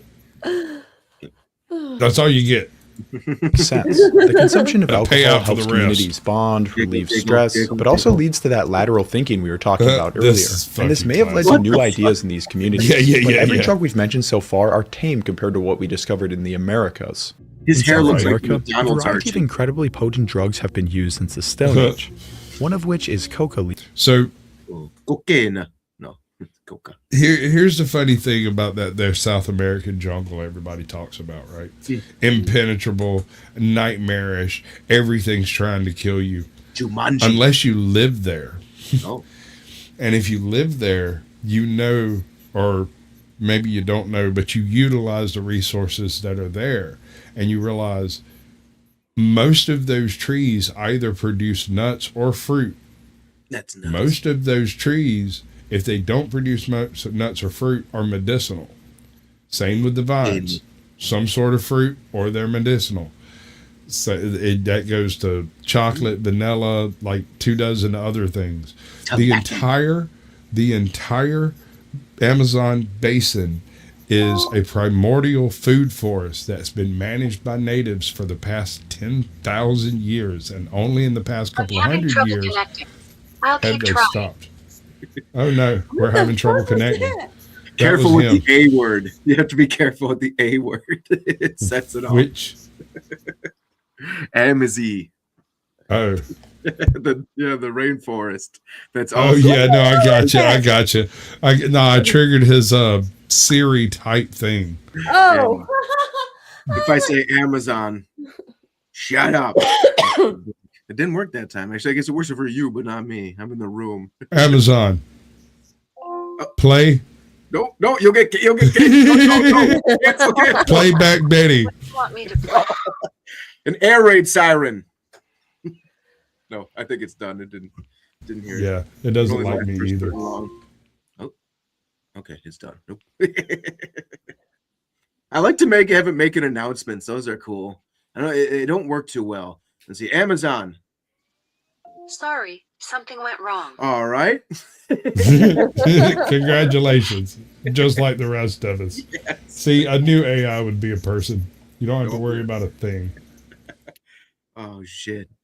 Let me try this again here. Amazon, make an announcement. What's the announcement? I'm gay. It's gonna work. Come on, asshole. Come on. No. Are you gonna work? No, it's not gonna work. Hell no, it ain't gonna say that. You piece of shit. I hate you. Sorry, something went wrong. Of course it I did. bet it did. I bet it did. Maybe if you shut the fuck up, it'll work. It does like a an announcement. Yeah, right. It just plays this thing. Stupid thing. Amazon. Make an announcement. Announcing. It's going. Make an announcement. What the fuck? It's going. You're welcome. What a piece of shit. Yeah. I'm telling you, here's the difference between me and you, bro. I am waiting patiently for our robot overlords and hope to serve them faithfully. Yeah. If that fucking dumb, I'd be able to trick them. Something went wrong. Well, you can't.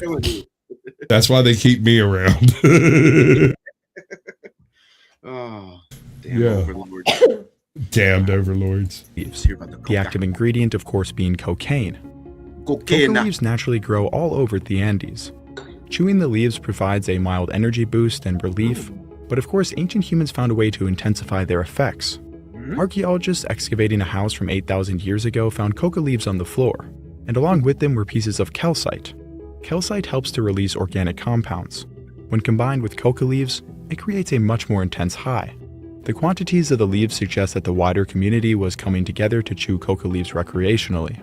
And the time period just so happened to line up with the explosion of systematic farming in the region. Go figure. Coked-up farmers were spearheading civilization. Hold on, let me get this straight. The folks that found coca leaves immediately planted a shit more coca leaves, and they did it really quick. Go figure. Who'd have thunk it? Some good shit. Just a bunch of people. There's a reason they calls it Bolivian marching powder, bro.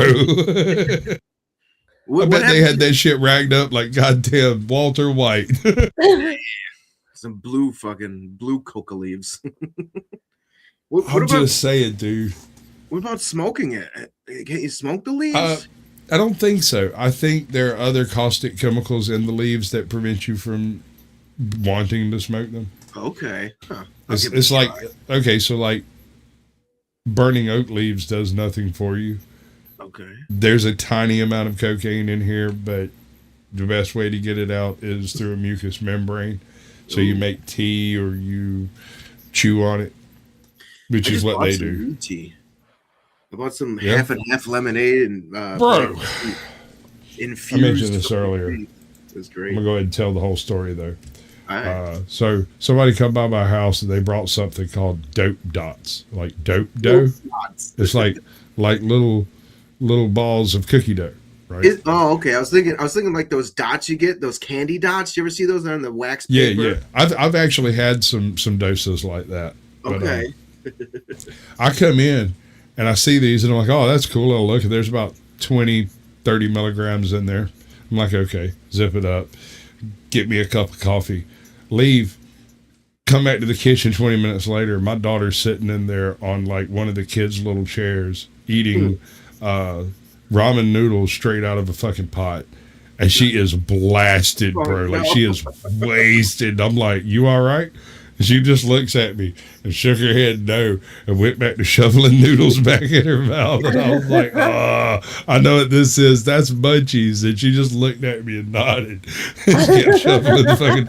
And I was like, so what are you on? And she pointed at those damn dough dot things. And I was like, okay. And I grabbed them and walked out. It's dad tax, you know. Right. So I come in here. I'm on a panel with Powdered Dusty last night. And I ate the damn dough dots. And nothing else, dude. Like I smoked a joint afterwards, and the next thing I know, I was on cloud 17, bro. My ass was like, I'd lost track of the conversation. Was looking at the pretty lights in the corner. You know, I was like, wait, I don't think they're measuring this shit right. That ain't no goddamn 20 milligrams. Fuck that. No, that weed tea I got is pretty strong too, and it's a body. You know, when you ingest the shit, it's different than when you smoke it. I'm all like, yeah, it is. It's a more complete type of thing. Yeah. But here's the thing about edibles: they will destroy your smoking tolerance. Right. Well, I think I've already destroyed it. Well, yeah, I mean, I dig it, but what I'm saying is, like, if you like smoking a joint when you get off work and catching a buzz, avoid dabs, avoid edibles, because if you the edibles, it'll fucking rock your world once, then again maybe a third time, but it might not work twice. You know what I'm saying? And yeah, and if you're doing it medically, then you're after the effects, and if you cancel the effects by being a stoner, that's useless. That's why I might have a problem with that the tea, the drink, because I don't really like the gummies too much. Even though this drink is pretty sugary, I mean, I would have to assume that all those gummies and treats and stuff are very sugary, so I try to stay away from them. I mean, I can maybe dilute this drink a little bit, so I'm not chugging the whole thing with all them sugar. I think that you said there was like, I don't know, 12 grams of sugar or something. There's a lot, so I'm like, yeah. But I wanted to try it, so I had to get it, and I like it. Right. They make weed beer now. You seem pretty lit. Yeah, well, I don't know. I'm drinking too. Well, I'm the type of asshole to pregame a smoke out. You know what I mean? Like, I'll pop a handful of gummies and then go sit around and smoke weed with folks. Like, I'll be the most ridiculous man in the room. My eyelids over here bleeding. I need a tampon for my face. Like, best friends were when I was kids were fucking dealers, and I go over to their house. All we do is smoke all day, nuts. No comment, but yes. Can neither confirm nor deny, but yes. Smoke weed all day. Bro, I built an aquaponics system because I was absolutely convinced it was fixing to be federally rescheduled to non-illegal, right? And so I built the aquaponics system, and I grew tomatoes, and I grew eggplants, and I grew all kinds of shit. Never grew no weed. Oh, I built an acapella system. Oh, yeah. You should probably change the word motherfucking to rubber ducking in all your songs. Rubber ducking, you're my friend, motherfucker. Wait, no, sorry. Doesn't not quite the same, is it? I think it is. It works. Motherfucker, you're my friend. Oh, hey, Bird. Hey, what you saying? What's this? I've been told that my whole life, but here's the fucked up thing about that, Tootie. They can't prove me wrong. I might not be right, but that does not mean I'm wrong. It means I'm strange and unusual, madam.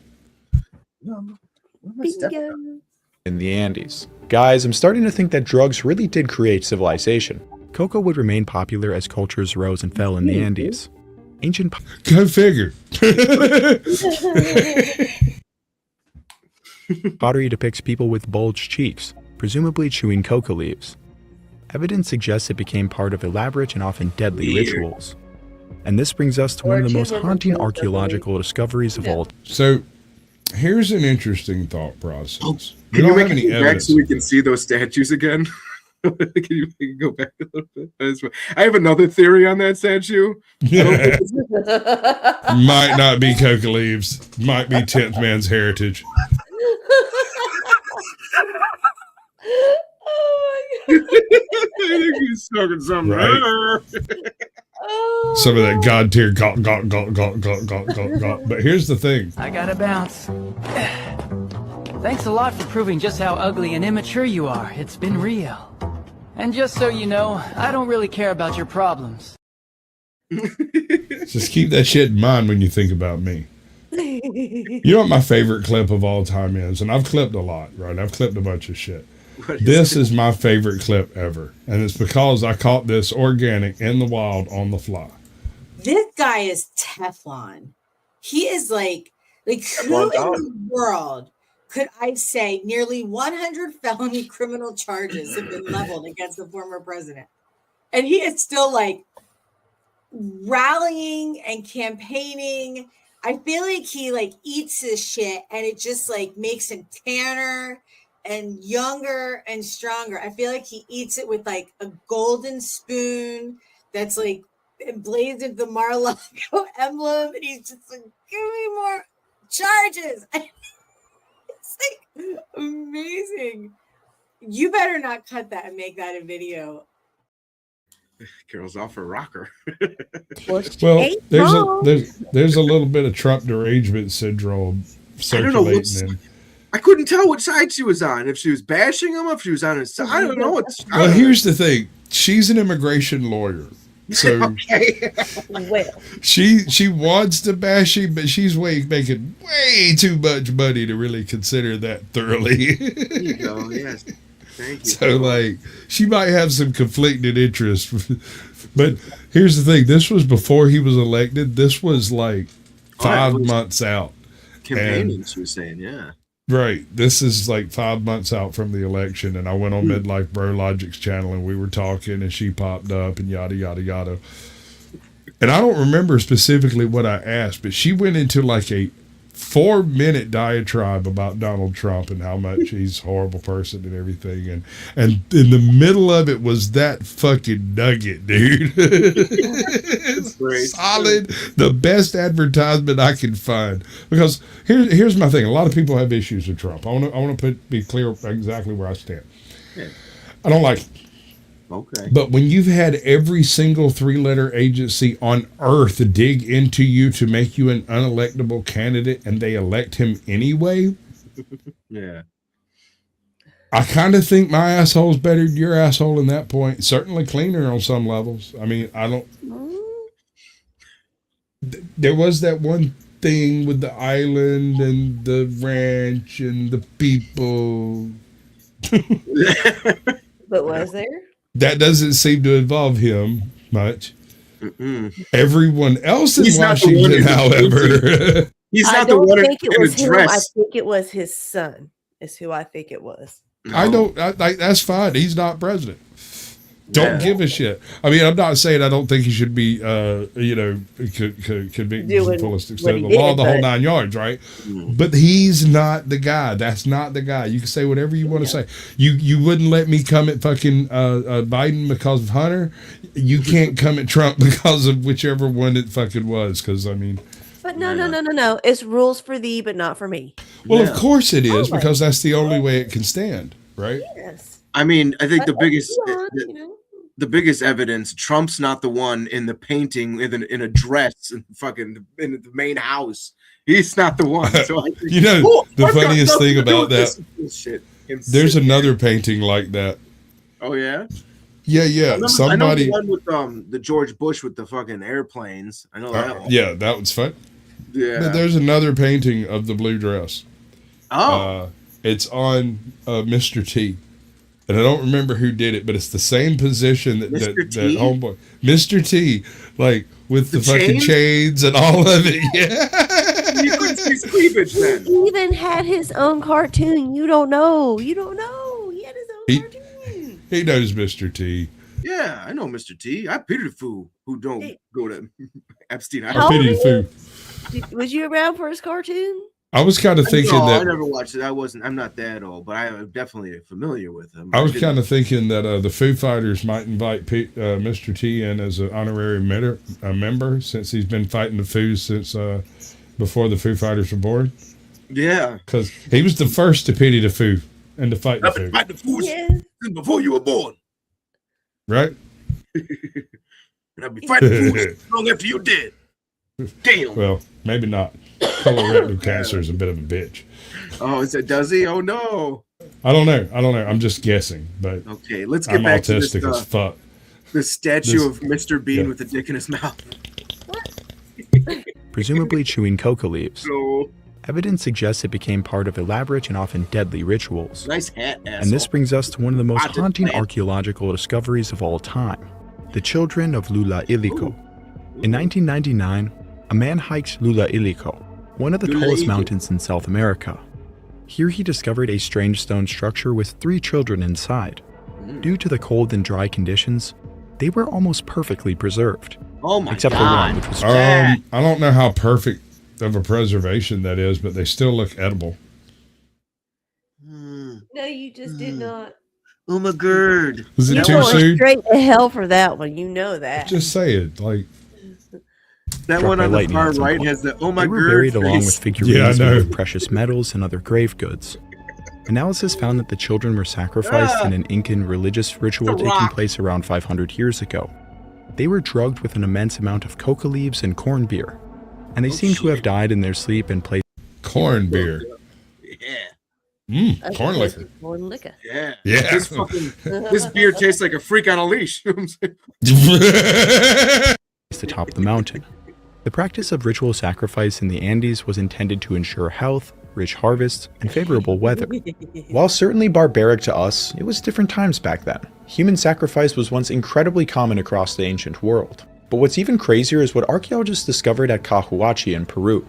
It served as a major religious center of Nazca culture 2,000 years ago. Due to the very dry conditions, we got a river over here called Kusawasi. Oh. Yes, sir. Got a town called Etonton that everyone from out of state calls Eatonton. Eatonton. It's Etonton. Etonton. It's a Native American word. It should be said the way it's said, right? I thought it smelled bad on the outside. Right? Now I get the remember reference. I first moved to Georgia and I tried to say it. I got corrected real quick, like Etonton. What? Yeah. Who? I called Wait, it what? Eatonton. Eaton. Yeah, and everybody that's not from Eaton calls it Eaton. I'm going to go to Eaton. Yeah, we're going to Eaton. Well, here's the funny thing. That county's broke up by like 14, or that town's broke up by like 12 lakes or something. Half of those people don't even own cars up there. My mom was some of them people. We colloquially refer to them as lake people, and they have their own vernacular. For instance, one mouse, two mice. Yeah. I'm gonna whoop yo ice. Ass ice. Okay, so you have white rice and yellow rice. Okay. And I'm gonna beat yo ice. Yo ice. Ass is pronounced ice there. Why? I don't know. Never figured it out. But what's really funny, ice. Yeah, I know, but it's kind of like, that, and there's a bunch of other words that don't jump to mind immediately that are also pronounced like uniquely different. And me and my brother go to pick up a car in Texas. And when we get to the hotel, we walk across the street to a little steakhouse place and walk in, and we're talking back and forth, just joking around. And the guy behind the counter walks over and is like, if y'all will wait 15 minutes, your meal's for free. Ooh. And I was like, I ain't planning on going no fucking where, bro, because I'm getting a 96 fucking ounce quarter. That motherfucker's going in my belly, right? Fixing to stack up some shit. Anyway, so we waited around, and everybody standing up at the counter over there kind of giggling and pointing at us and laughing because, I'm Sasquatching the fuck out over here. That was back when I was on drugs, so it was probably pretty funny. And then this chick walks in, and she comes in with a pitcher of sweet tea and sets it on the table, sits down at the table. And then the guy who had come through comes over and sits down like at the next table. And they just sit there and we just talk. And after a few minutes, I realized, the second she opened her mouth, I realized, wait, you're late people. And I remembered when me and my brother were coming in, we were laughing about the way my mom talked, right? Mm-hmm. We were just kind of giggling about it. We were talking the way the lake people talk, just as a joke. Want to see my like eyes? I was telling jokes in lake people accent, and he was like answering the jokes in lake people accent just as a lark because it's funny to us. And I didn't even think about it until she walked in and said, "How you two boys doing?" And I was like, "Holy shit!" I think you're I from like what? Face. I don't know exactly what it was that twigged the guy out, but the dude was from Texas and has met his wife at a Grateful Dead concert in Georgia.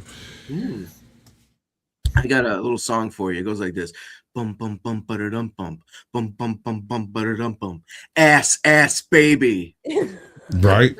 That's exactly what they all heard. Thought it was great. Yes, that song's about ass. Think of it as middle Georgia pikey, right? Mm-hmm. Kinda. Well, except they don't really travel anywhere except for in that lake area. They don't really leave that area. But here's the thing. As a culture, they are generally wealthier than your average people. They all own lake houses. And they don't and got some cars. Of these, a lot of them don't. A lot of them have boats. Most of them just travel everywhere by gondola. What's that kind of boat you move with a stick? Is that a gondola? No. Was it? Yeah, that is a gondola. But no, that's not like that. It's not Venice. Just traveling everywhere. That's what I do. Maybe. Burials at the site led to bodies naturally mummifying. Gotcha, bitch. Many of these people were sacrificed, 4 of which were trophy heads. Ooh, but the preservation gave researchers the opportunity to chemically analyze the hair of 22 of these ancient people. They found evidence of not only coca, but also ayahuasca. Ooh. Ayahuasca contains one of the most powerful psychedelic substances on Earth, dimethyltryptamine. So what you're telling me is right before they chopped that motherfucker's head off, his ass was in the stratosphere, dude. He ain't even figure out he was dead till after his trip ended. Come back going, fuck. Hey, look what I can still do with my head. No. So this is what you're telling me. I go to this here place and I can trip balls from nature, right? Oh, yeah. Got you. Mm-hmm. We know why. Dude, you can do that in middle Georgia. Now. All you need is a little bit of a warm weather front to roll through this motherfucker for about 5 days straight. It's plenty humid enough. But I do believe Dude, let me put it this way. You barf your ass off. Where I live today was a cow field for 200 years, about 100 years ago, right? And once in a blue moon, one of them special mushrooms pops up in my backyard. Just poof. Poop. Yeah, it's just sitting over there staring at me. And then it disappears suddenly. Poof. Actually, dogs, that's another thing dogs will become, I'm not going to say addicted to, but we had a black lab, and that motivator would chomp them sumbitches up fast as he found them. The very second he locked eyes on them bitches, it was a beeline straight to them, chomp, chomp, chomp. And then he'd stand around drooling and kind of doing this. Y'all's truffle pig. Just kind of stumbling a little bit. and here's the thing. You can think dogs don't laugh, but some do. Yes, and, they and do. Champ had this. He had this thing that he would do anytime he did something dumb. Like he'd go get himself tangled in a bush and then turn and look at you and start laughing like, I did it again, bud. I can't do knots, man. Like it's beyond me. Yeah, dude. What's that one dog that goes? Yes, Muttley. Yeah, that was actually Champ's middle name was Simple Chimples Muttley, because he fucking laughed like Muttley. You'd be like,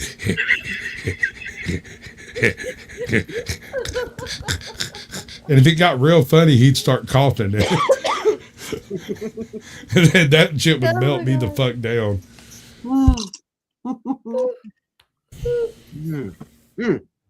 Also known as DM. But he would immediately eat mushrooms when he found them. Certain mushrooms, not all, just those. I heard Joe Rogan or somebody said that that's what they believe that set forth like kind of like an evolution. Like monkeys ate these mushrooms and became self-aware and started having like, deep thoughts and shit. That's part of what this video is about. That's kind of what we're discussing in general. Monkeys and shit. Monkeys. What you get for missing the first half of the show? You know what the really whacked out part about shamans are? What's that? In Northern Europe, I can't remember the name of the mushroom, but there's a tripping mushroom that they use up there that the reindeer are immune to, but they also sniff them out and eat them. And so you can't find the fucking mushrooms because the reindeer eat them before you can find them. But what you can find are little reindeer poops with red and white dots on them. And if you eat the reindeer poops with red and white dots on them, you trip. And these fuckers, coffee. These fuckers would make it into a tea, and you're basically eating reindeer poop. Yeah, it doesn't really affect the reindeer. No, they don't seem to trip. Yeah, it doesn't really seem to affect them, except for some of them have red noses and they're flying. Well, according to the other reindeer. Hey, that might be where that came from. Yeah, undancer. I'm tripping. Old men getting tripping on them reindeer poop. I might be fixing to destroy your childhood, but there's a reason why Rudolph's nose was red, and it's not because he was tripping. Oh, no. You ever heard of chronic wasting disease? I don't think so. It doesn't sound good. It's not good, but it popped up in the American deer population about 15, 20 years ago. And here's the thing. You can catch it. It's just rare. I lost 47 pounds on the chronic wasting disease. Right? That'll do it. And you can too. And you can, yeah. So before and after. The thing about it is, it's a disease that pops up in populations that have been feeding on like cannibalism. Right? Oh no! It's a prion, and so it's not actually a living creature. It's just a malformed bit of protein, and once it gets into your brain, it causes other brain proteins to malform as well, and you end up with basically like mad cow disease, but in deer. Okay. I lived in England during mad cow, the peak of it. So I wasn't allowed to give blood till last year? Something like that. So the red-nosed reindeer was a deer that was dying of fucking chronic wasting disease, bleeding out of his face holes. Oh my God. Hey, let's turn this into a children's story. Rudolph, with your nose so bloody, don't you just lie there and die tonight. Oh, all fairy tales? We just lost 12 people. Oh, poor I think I might have ruined more than just your childhood, dude. Going to hell. Oh, just like your Rudolph. mama said. Asshole. Oh, that was fucking great. Oh, wow. I hate myself so much, right? Apparently.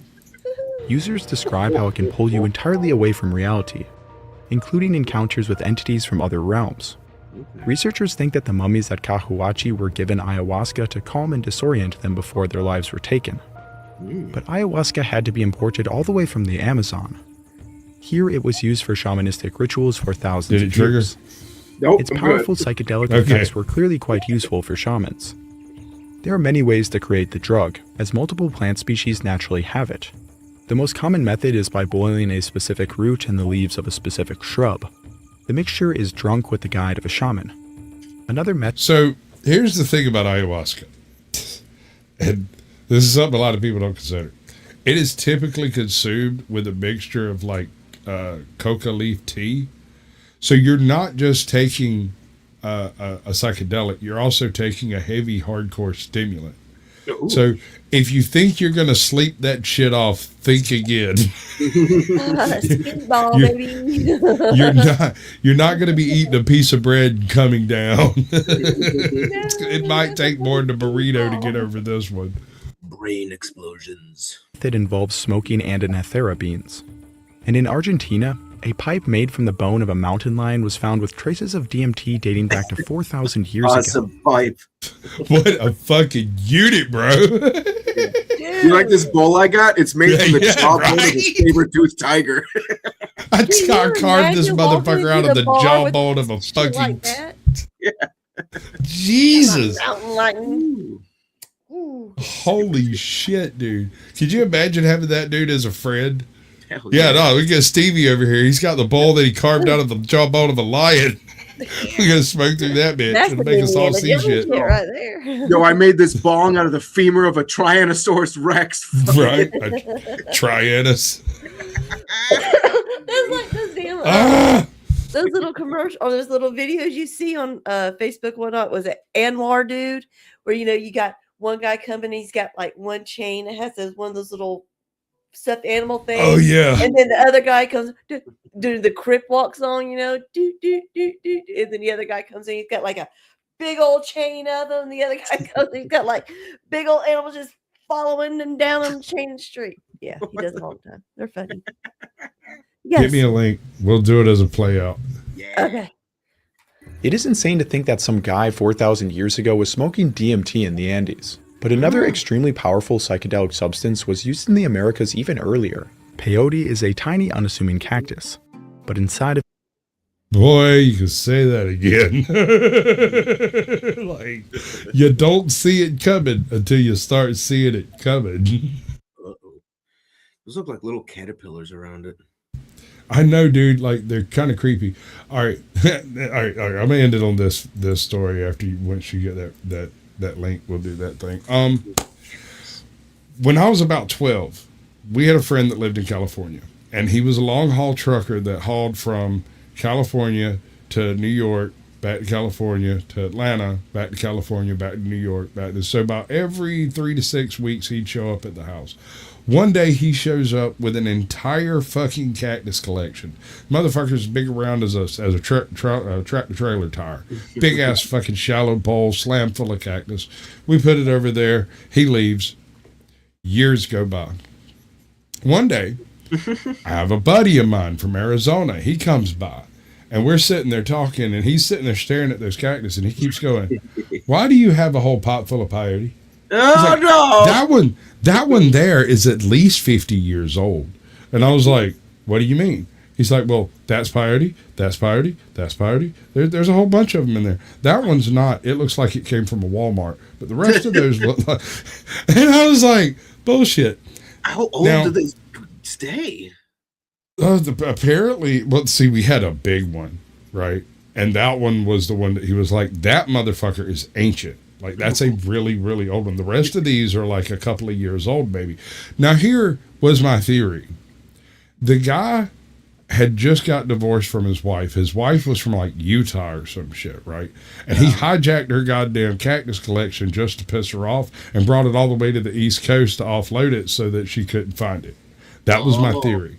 Okay. But for about 10 years, we had like numerous felonies just sitting on the front porch hanging out, right? Mm-hmm. And so homeboy realizes those are peyotes.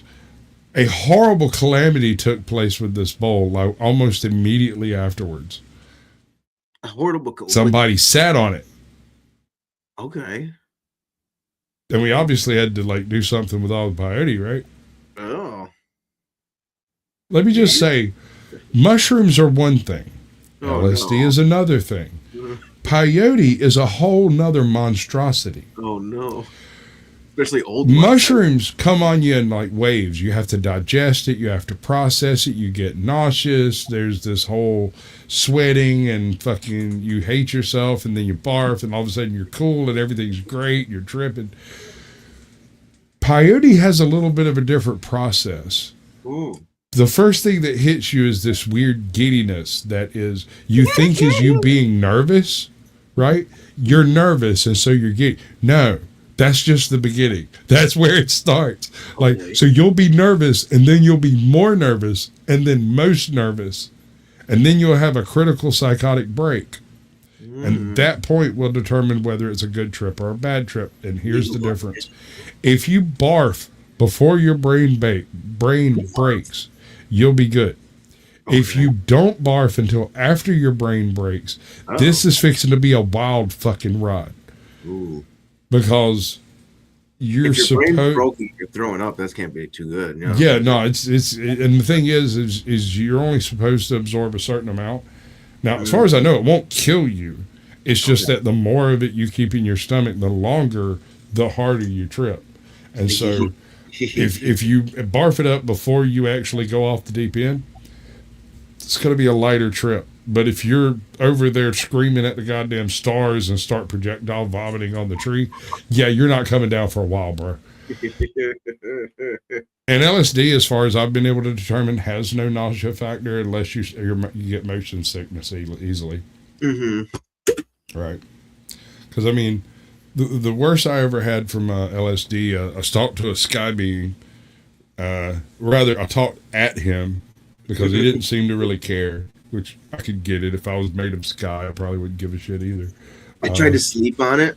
I had brain explosions. Right. They would just go like boom, just this big white light, and I would feel it. I'd feel like a whoosh, whoosh. Which one of these you want? What's up? She wants to share a video, but she dropped 19 fucking links. Both of those are of the guy that I was telling you about. It's not the one with the little monkey things, but it's still monkey things. They're both similar to that type of thing to it. They're fucking hilarious. Let's see. Oh, did you ever I've done what the hell is that? Salvia. You ever heard of salvia? Dude, okay, my experience with salvia was totally accidental on my part. Well, I was at a buddy of mine's house. I went to the fucking bathroom. All right. I packed a bowl, weed. We hit the bowl. I went to the bathroom. I come back. And just as I'm coming back, they're passing the bowl in the spot where I was. And I walked up and catch it.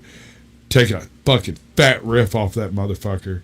And realized that everybody's standing there looking at me with their eyes this big around. And the guy that I took it from has a stutter. And he's going, and I'm like, oh no. He's trying to tell me don't hit that. That's what he's trying to tell me. I could see it on his face. It was clear as day. And then time stopped. Everything turned yellow. And I spent 1,000,000 years considering what had brought me to that point in my life. And then I exhaled and it was over. But I still live with that 1,000,000-year period in my head. Like, if you exhaled quicker, well, I don't know. Because it still might not have affected you as much as it can. Because it's very hard to do. But once you do, you go somewhere else. And unless that's you what went I'm saying. Somewhere else, yeah. The other place, yeah, where when I went, it was like time slowed down and almost stopped and then started back up. But during that time period, I was consciously thinking, right? I was able to have a cognitive discussion with myself about what the actual fuck. That is the weirdest weed I've ever hit in my life. Yeah. What was that dude trying to tell me again? And why is he stuttering? Why does his eyes look like they're bugging out of his fucking head? No. Right? And they're like, when you're that's not weed. It's not slow or anything. Everyone around you, they're not the same anymore. You're somewhere else and with different people. And you have no idea. You cannot tell yourself, I just did something. You're on something. It's okay. Nope. You're gone. You are somewhere else. I was in my aunt's. Not to start off with. I was at my friend's house with my friends. It's got a big bong hit, giant hit, and I held it in long as I can. And then, as I'm letting it out, I am somewhere. I'm now at my aunt's house during Christmas time, surrounded by my family. I do know that something's wrong. I know I'm fucked up, but I need to get out of this situation. And my friends are like, no, don't leave, because there's stairs. We're upstairs, and I can't go downstairs right now. And I think it was starting to come down a little bit because I was like, stairs no good. So I'm like, okay, no, I'm gonna stay here. And then I sat back down in the bed and I kind of sank into it, and then felt like I was in a dumpster. It was boy. This is the last time I did mushrooms. Oh, okay. I was one of those Peggy people too, that I could switch my bodies, and I asked someone if they wanted to switch legs. Yeah. Okay. That's white. That's fucking nuts. So I had a buddy of mine live next to this cow field for forever. We're kids. We go out, we search for fucking mushrooms, never find them. We never fucking find them. We never find them. We graduate from high school, we get jobs. Coincidentally, due to scheduling, we almost never get to hang out. This one morning, fucking 5 a.m., I get called out, he gets called out, and we ran into each other at the fucking McDonald's in town getting breakfast because neither one of us went to work. And I was like, what are you doing? He's like, fucking nothing. I said, let's grab us a sack of weed. We'll go walk around in the fucking cow field. And he's like, okay. Just out of the blue, no reason to have done it. A fucking trash bags of shrooms, dude. I shit you not. They were fucking everywhere. Everywhere. Not actual trash bags, but you found a lot. Those grocery bags you get where you can put a whole chicken in it. Yeah. What are they, 5 gallons, 4 gallons, something like that? 3 of them. Okay. Just wandering around because like I said, we've never actually found shrooms in this field, but we always had hope because there are thousands of cows in this field. They just don't come over here very often. Yeah. And we always took a couple of bags with us, and somehow we ended up with 3 bags, and we went and got 3 bags full, sir. Right. So you didn't find the bags there. You brought the bags with you, and you were able we brought them with us. Yeah. Okay. Hope springs eternal, sir. Hope springs eternal. And so we end up with these 3 bags. We get back to the house, and we're now we're out of weed. We have a bunch of shrooms, and somebody calls us up and was like, hey, man, I was trying to find some mushrooms. And I was like, I was trying to find some weed. And he's like, I'll be over there in a minute.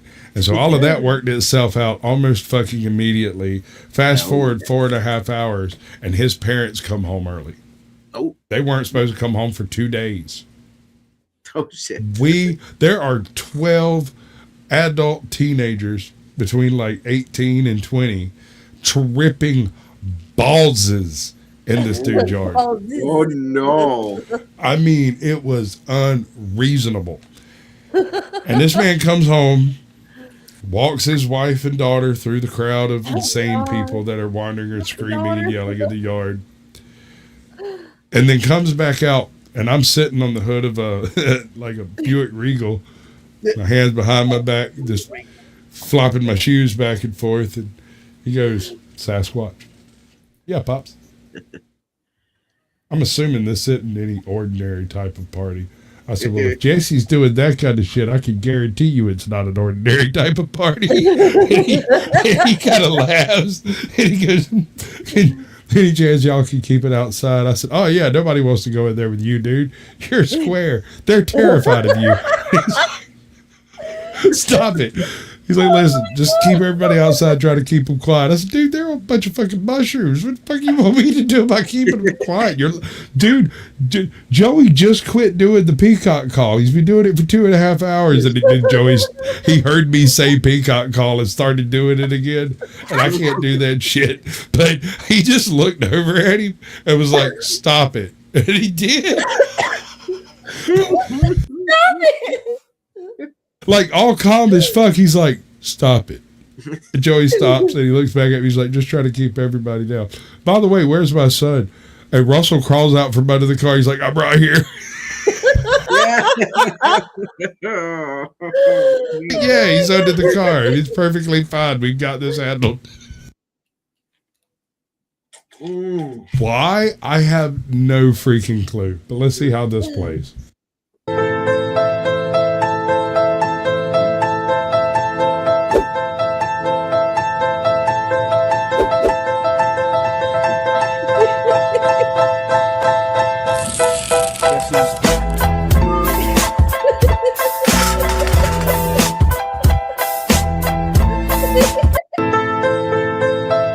There might be something wrong with us. There might be something wrong with us. I'm gonna give you one more. Let's see. The boots. We'll do the boots. Hold on. Let me stop that. God, why are y'all peeking? Seeing how I do stuff. No peeking. Yeah, okay, that's the right one. No peeking. Come on, function. Motherfuckers act like they forgot about me. All right. Do the thing. All right. You ready? Ready. Okay. Ready? Yeah, I'm ready.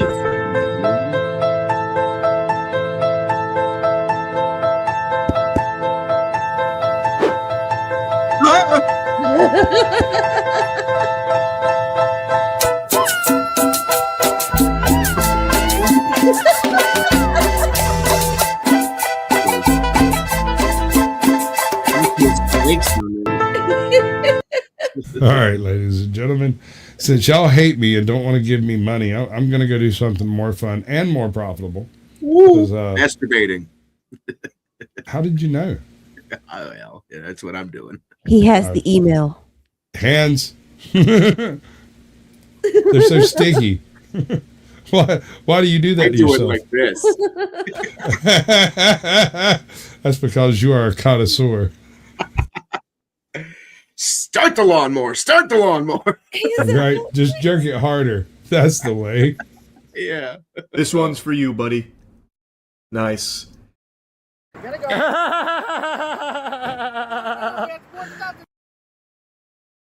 Oh, God. So, this is the one.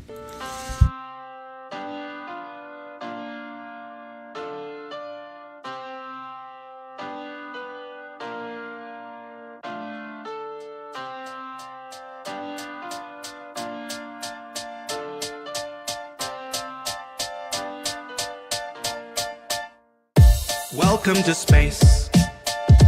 What were you expecting? It's a dangerous place.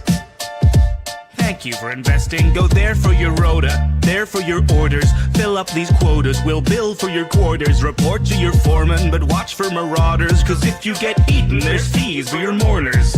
Prosperity's there in the care of magnates. In halcyon heaven awaits. Did you think it was supposed to look like the poster? It mostly does, oh, if you'd only read closer. Just 10 short years to a new frontier. Snooze as you cruise and you'll wake up here. You've been trapped in that ship for an awful long time. So perhaps you have simply forgot what you signed, oh honestly.